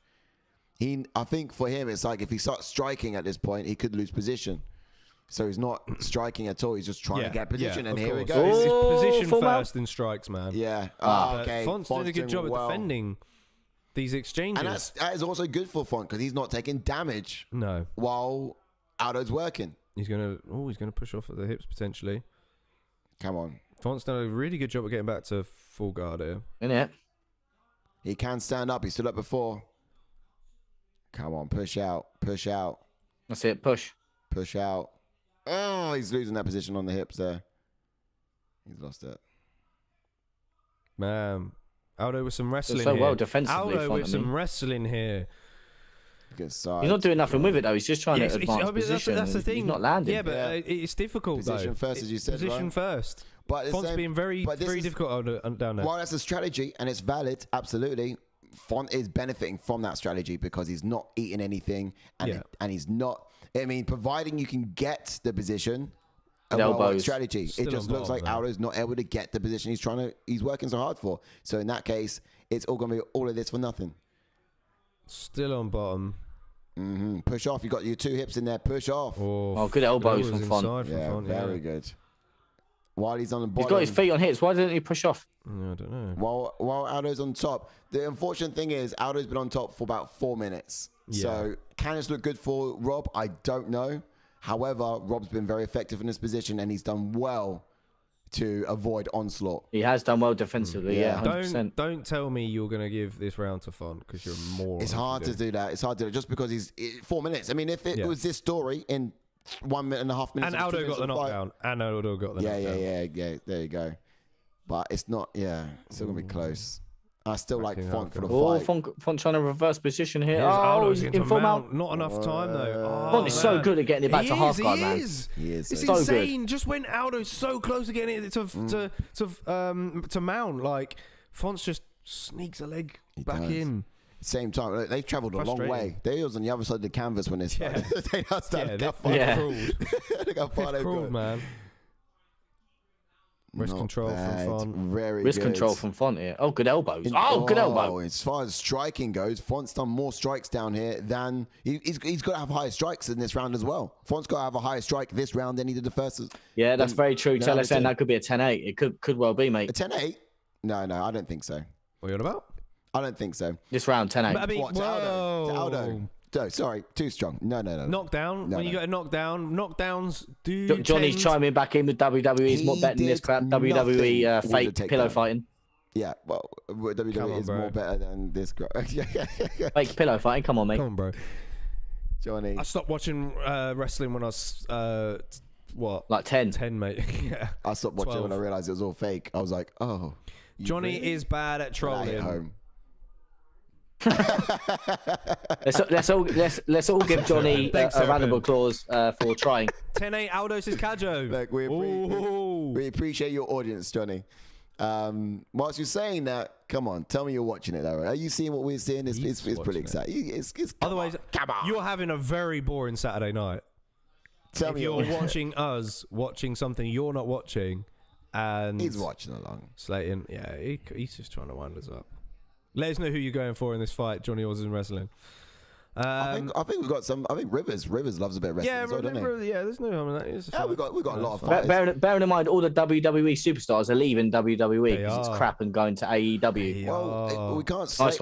Nice one, Johnny. At the same time, we can't slate it too much because a lot of our fans who watch UFC also enjoy wrestling too. I mean, we're all for fights, man. And by a lot, you're saying Rivers.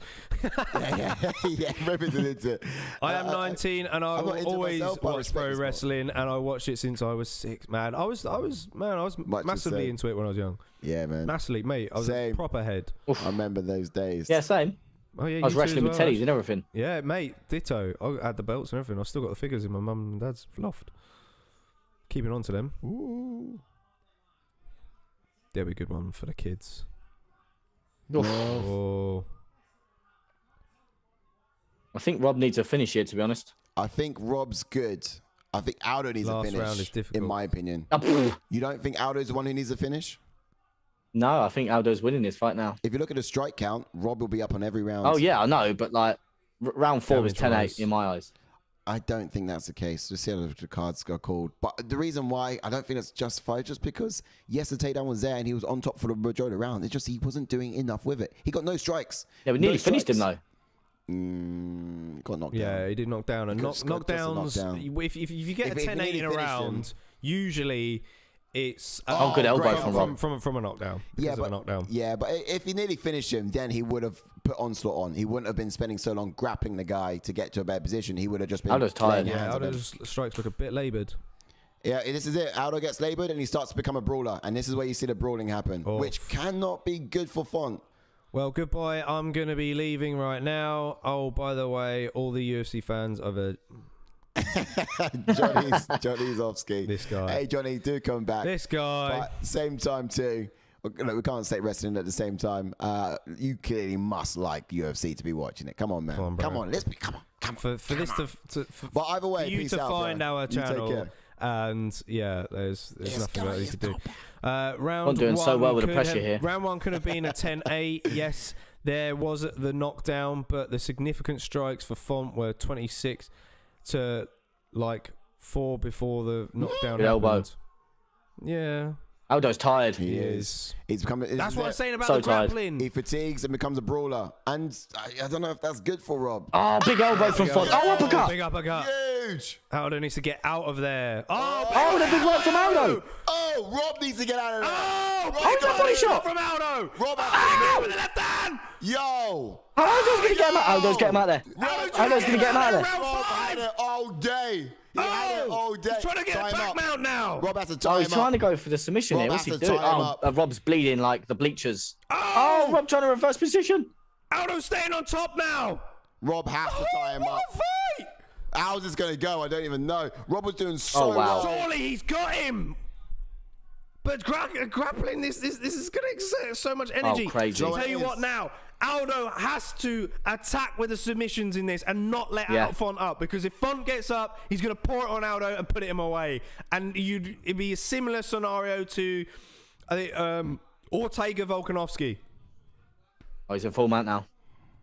You know, when Ortega had Volkanovski's back and troubled him, and then Volkanovski got up and put hands on Ortega, that would be the same scenario if Font able to get to his feet. But he's got to flatten him out. We nearly got a minute left of this round. Oh, Font nearly got out then. Aldo needs to attack the neck. I'm not watching UFC right now, and I will never. Well, I'm watching Christmas Vacation at the moment. Thank you very much. I mean, we will take requests. If you want us to do watch-alongs for Christmas Vacation, maybe we'll do it in the week. He's flattened him. He's going to flatten him out. He's got a minute to work. Attack that neck, Aldo. Come on. You need the finish, Aldo. Whoa. Get this cocksucker. He's got a body lock. Get it. Oh, now I don't know what the judges are going to do. I don't know. Could it be a draw? Oh, I don't know what the judges are going to do. Get the neck, Aldo. Survive. Rob's just got to survive. He's going to switch it up. There he is. He's going palm to palm. Oh, he's got it under the chin. He's under the chin. It's going to be it. He's under the chin. Aldo's He's going to twist. Oh, shit. He's switched it out. He's out of it. He's going to wind up on top, though. Oh, wow. Unless Aldo now in full Oh, mount. what a scramble. What a scramble indeed. 10 seconds left in this round. Survive. He's going to get out of it. He might have just done enough. He's going to make it out. No, I would like to watch The Mummy with ATF, says Taylor. Oh, what a fight. And that is a wrap. And I have no idea how the fuck to score that. I was so sure. I was like, Rob's done enough. He's done well. He's so technical. He's landed hands. He's highest strike count. But big rounds. He's dropped Font 3 times in 3 separate rounds. It's a story. And Sai's still going to go, Font won that fight. Oh, man. We'll see what the ref says. I don't know. I'm really stuck now. The ref? It was a story of output versus effectiveness. And it was just output all on Rob's side, and then effectively 60% of that fight was effectiveness by Jose Aldo, cocksucker. Yeah. He was. Don't sleep. He's come from Brazil. It could be. He grew up in the favelas, cocksucker. He used to sleep in the gym. He worked the whole fucking day for this. There's no way he's gonna lose this fight. You think he's gonna lose this fight against a fucking rookie of Rob Font? We'll see what the judges say. They often go well against what I think. I couldn't have been more wrong, says Counts. Okay. So now Counts is flipping things. He thought it was going to be Rob Font, and he was so confident in Rob Font throughout this whole fight. And, now he's guessing himself. So, could you do a Walking Dead stream also, please? Johnny. I like a bit of Walking Dead, mate. I'll give you that. I like a bit of Walking Dead, mate. We could do hour-long episode watch-alongs of things. Are you still watching it? I watched like 1, 2, 3, 4, I'll tell you what, we could do a second channel, watch with ATF. Yeah. There you go. Tune in every week to ATF and give us a subscribe. I tell you what, and help us grow, and then maybe way down the line, we could do watch-alongs. Oh, yeah, Caljo could be winning 200 big boys here. Sure. Oh, he's in the balance with this.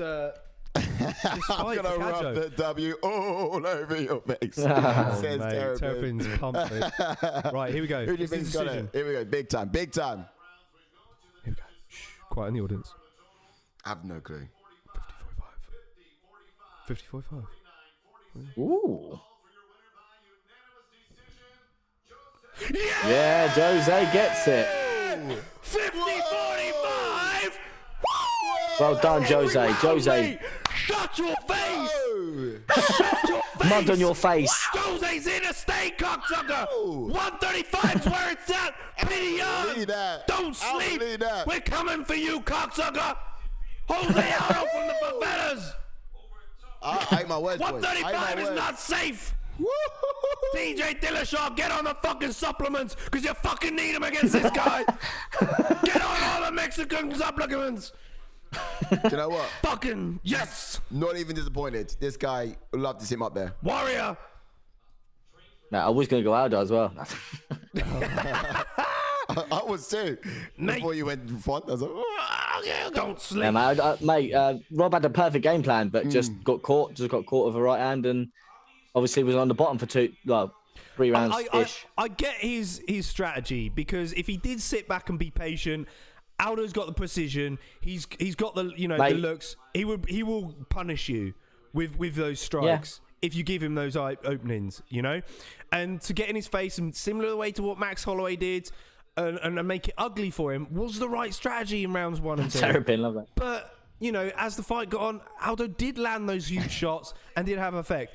I just woke every human in my house all the way. Kajo, congratulations on the 200 bob, mate. Yes, well done, Kajo, mate. Well done. Shit in my face was... as we speak, shut in my face as we speak, says Cans.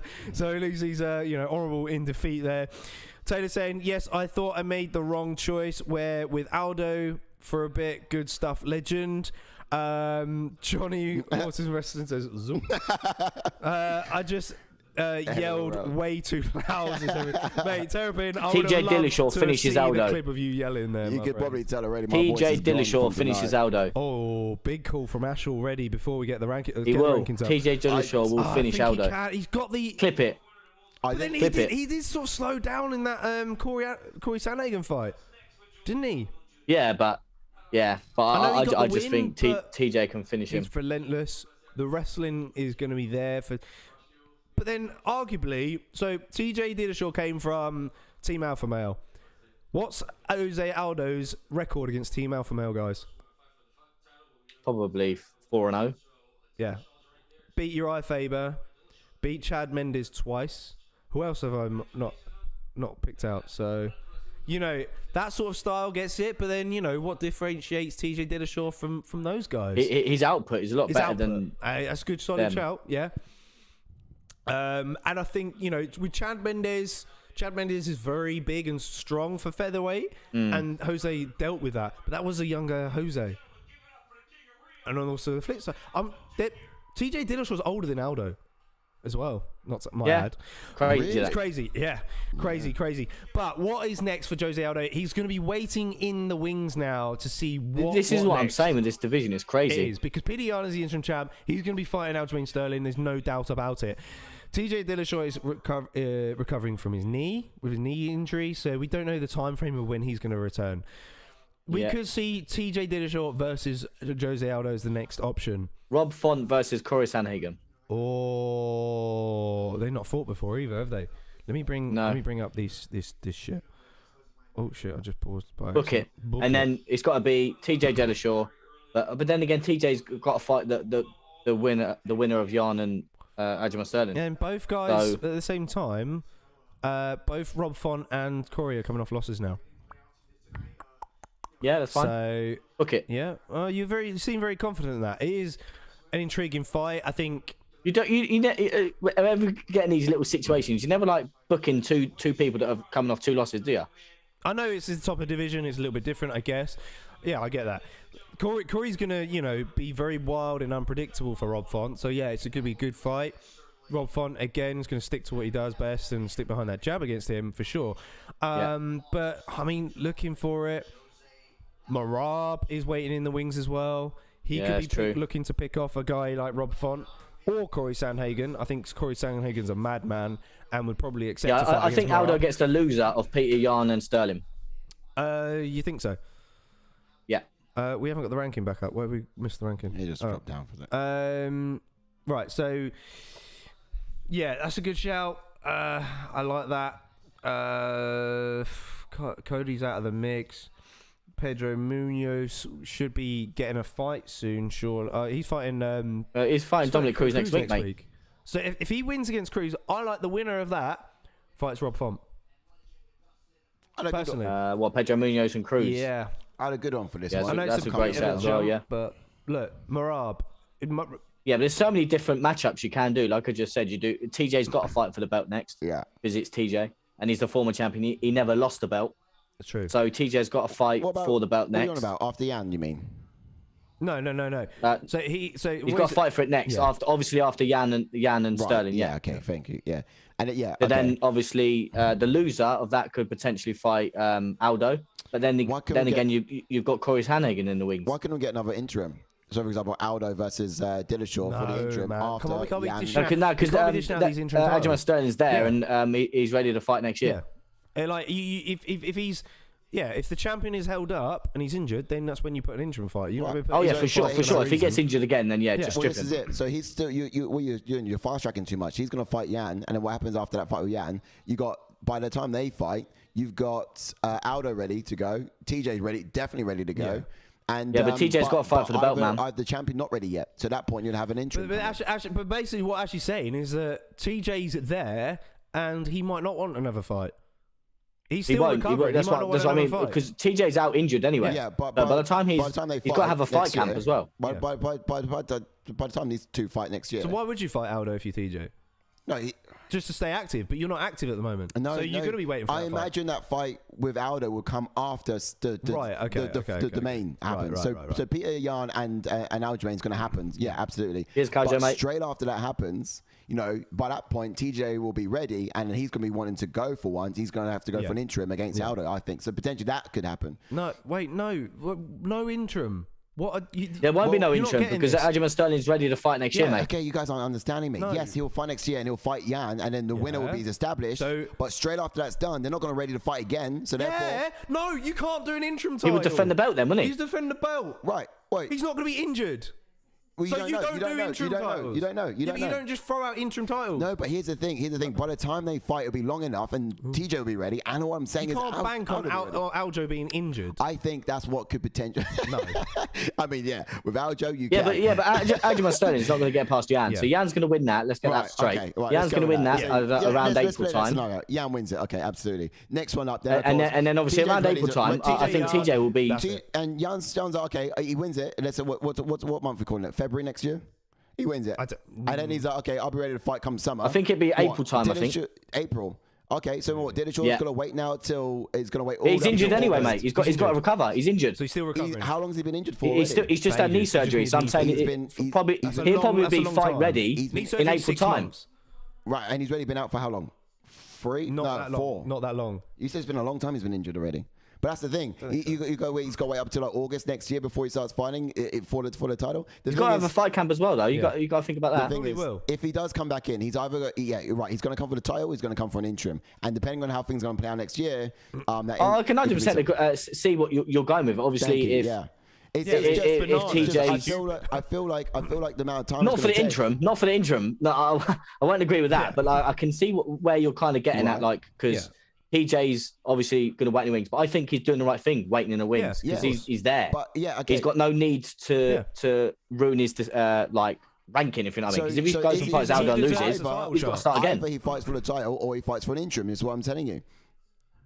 Yeah, but he wouldn't fight for an interim. Why would he fight for an interim when the champion's active? Should it be the scenario? They're the options, yeah, absolutely. Either the two. And that interim could come about should this bout between Aljamain and Yan take place. And then, of course, he's ready to fight now. And Yan's saying, okay, well, I'm not ready to fight until, let's say, summer of the year. And he's not ready to come into the octagon, let's say, April, June. Oh, yeah, 100% they'll do TJ versus Yan for the interim, yeah. Okay, I get what you're saying, but there won't be an interim. I'm saying TJ Aldo for an interim, potentially. Should Yan not be ready to fight against, and these guys be ready for it? come that time of the year. No, because Pete Young's already interim title. Yeah, guys, I'm saying after that happens. No. After that belt happens with him and Aljamain. Oh, that's true. Right. Okay, yes, after that happens. Then you're not going to have two at the same time. You got to let them fight it out first. But anyway, what's next for Rob Font? Over here, they won't be an interim. But Did we squash that? Rob Font then, Corey Sandhagen. Corey Sandhagen for Font? Well, for Rob Font. That's who you're going with. Okay. I'd personally like, does Philly needs to get back in there, personally. Yeah. I like the winner of Pedro Munoz versus Dominic Cruz next for... Yeah, so shout. For Rob Font. Good shout. Pedro Munoz, Rob Font. Yep. Isn't he come off a loss, Pedro? Or win? Yeah, but he's fighting Dominic he's coming off a loss to Aldo, yeah. Oh, I see. Yeah. Yeah, makes sense. Absolutely makes sense. Yep, cool. I think that squashes it. That's it. Alrighty, cool. Send us back in. Catch up with some of the chats. Probably people have disappeared during that. What do you say on that debate? You guys in?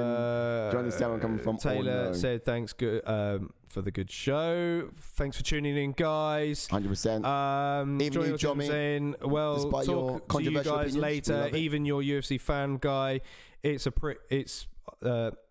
pretty cool. But you should really get WWE, AEW a try. Maybe we will. Cool Smeagol, he wants Dillashaw. Nick's for Aldo. Okay, so Aldo wants Dillashaw. I think both those guys want that fight. Part of me thinks that, but mate, on paper, I'd love to see that fight. But I just like, why would TJ ruin? I know it's like I don't remember what Frank Edgar done. Frank Edgar was booked with Max Holloway twice, and then because he wanted to stay active, took a fight with Brian Ortega. Yeah. And then he had to start again. Yeah, true. That's good shout. Wouldn't be wise. Sick cards next week. Can't wait, says Cadjo. Yes, we got the last pay-per-view of the year. Man, that's going to be so good. We're going to be ready for it. We're going to be giving you some content during the week, no doubt. People's Picks show, of course, coming back. So if you fancy being part of our People's Picks show, do get in touch with us.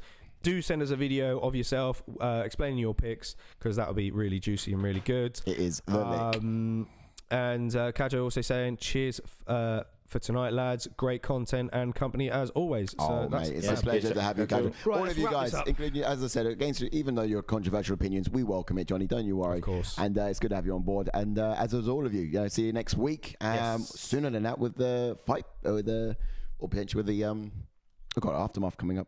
No, that's after that, of course, yeah. But the People's Picks and all the rest of it as well. Fight of the night, knockout of the night, and then goodbye. Yeah. My fight of the night, personally, was the last one, actually. Surprisingly, because I thought Riddell Fiziev had fight of the night written all over it, but that one just sent us back and forth, man. Yeah, sent me wild. Yeah, that's my fight of the night. Go with that, yep. Knockout of the night. I'm going to go for Chris Curtis. Yeah, solid. Oh, no, Jamahal. Oh, yeah. That's fair. I mean, that was just straight up bomb. And then overall, like performance of the night, personally, I think Aldo for getting through there. Good performance as well from him. That's a good point.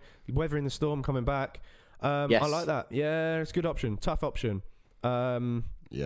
Personally, I like Aldo purely because we thought he'd fade later on in the round, although he did, and we thought to be fair, he did so well. Like Sai said though, Sai did make some good points that Aldo was fighting. He was throwing strikes when he I think he's started to have a new game plan now with the Pedro Munoz fight and the fight we just witnessed. He has short bursts now that he will use. He picks his point. He picks his times, and he picks his opportunities picked them very well, especially when he knew when he had Rob Font for hurting that. What about that knockout from Fiziev though? I did like that spinning kick. I might give that one my knockout. Yeah, it was nice. It was a spinning kick, and you rarely get to see them. Right, so we've had so many finishes. We've had 1, 2, 3, 4. We have 4 finishes. No way. I mean, it's difficult to call because he didn't put Riddell down with it though. No. Yes, Bruce Bob always tunes in around this time, didn't he, boys? Yes, Bruce Bob. He always chimes in around when we're discussing. Welcome, we were buddy. just about to say goodnight to everyone, Bruce, but he says, good to see you, mate. Rob Font needs to work his way back up from Comic Sans to Times New Roman. Mate, that's solid. I was actually going to make a point of that. Why is Rob Font's nickname not Rob Times New Roman font. I get it. That took me a while. That's good, solid. He's not even close to Helvector, and never will be. He's just not on that level. What about Ariel? What about Ariel? Outlaw Picks podcast, haven't you? He did mention that. Is he an Ariel though? Because that's like the most standard text you could possibly get. He's Ariel. Underline it, mate. It's after this fight, he's italic, mate. You see it? Full on slant. Pretty much parallel to the ground. Was italic when he had to sort of prop himself up there in some of those exchanges. You dudes on board with that assessment? Absolutely. Yeah. Very good assessment. But quick question before we wrap this up. Bruce, how come you don't tune in from the start? You always get the back end. Did you wake up at this time? Are you an early starter? Do you have work? Is that why? If so, appreciate you tuning in, man, of course. I'd like to know why it is you don't tune in from the start, There we go. Ariel is sort of a Times New Roman, same level. Okay. Yeah. I mean, when I was at school, Times New Roman was the fun. Was the one, mate. Default. But Ariel took over, so Yeah, Rob Times New Roman font. What a name, he needs it. Yeah, so next week's the big one, boys. Yeah, man, it's gonna be exciting. We're looking forward to it. Make sure you're back there, Bruce, and don't be afraid to tune in a little bit sooner, catching on some of the band and some of the chats. But if you're in, you seem like a talkative guy, geezer. Jump on into the Discord. Also, I love that, jump into the Discord, man. You love it. Yeah, a lot of good interaction there. We post a lot of things. Get a chat. Yes, get it from the description, Bruce. Throughout the week. What John said. Earlier we'll try next time. So he's going to try tuning in. That's nice. Yeah. And also, there's a link there for the Fighter Picks League. Get in with the Fighter Picks League. Starts in January. Oh, man, it's going to be phenomenal. You're going to love that. We're going to be battling it out every single week in the league. You pick who you want on the Fight Leagues app. You say your method of victory and round, and you score points. And it gives you an opportunity to play. I think we all drew on this card, didn't we? 3, 2, and 1. Two each. No, I got 3. Did you? Yeah. I think you did, yeah. You guys got 2. Who did you get? I got the first one, second one, and then the Fiziev. Oh, yeah. It's totally Fiziev there. Yeah, 3-2 then. 3 and 2. Yeah, do check that out, guys. That is good. January's going to be popping. We're all going to be competing against each other. We're all going to be ripping each other apart. We compete every week between ourselves on picks, but from January it's a time where it includes you guys in it as well. It's not going to be about us three doing it. Mega. And it's going to be crazy. I love it, guys. Get in the link, create an account, download the app, etc., and join the league. Time to say goodnight. Time to say goodnight, guys. That is all we've got time for. So thank you very all much the comments, for those guys. to join in and the comments. Yes, spectacular as always. Great card. Looking forward to speaking to you guys next week. Cool Smeagol saying crazy good fight. So he's tuning in. Just a quick one before you do wrap it up as well. There's a missing sign that's going to go out for Wazza. He's missing. So please, if you do find him, please do let us know. Yeah. If any of you guys want to cut this up and use it for banterous content over Twitter, feel free to do so. We'll love to see it sent back to us. Yes, and Joey Diaz impressions. Yeah. Balls Miguel, thank you, mate. All right, all. Take care. Good night. Peace out. Night, guys. See you next week. Love to see you. Lovely. Yes. Good night. Ciao. Bye bye.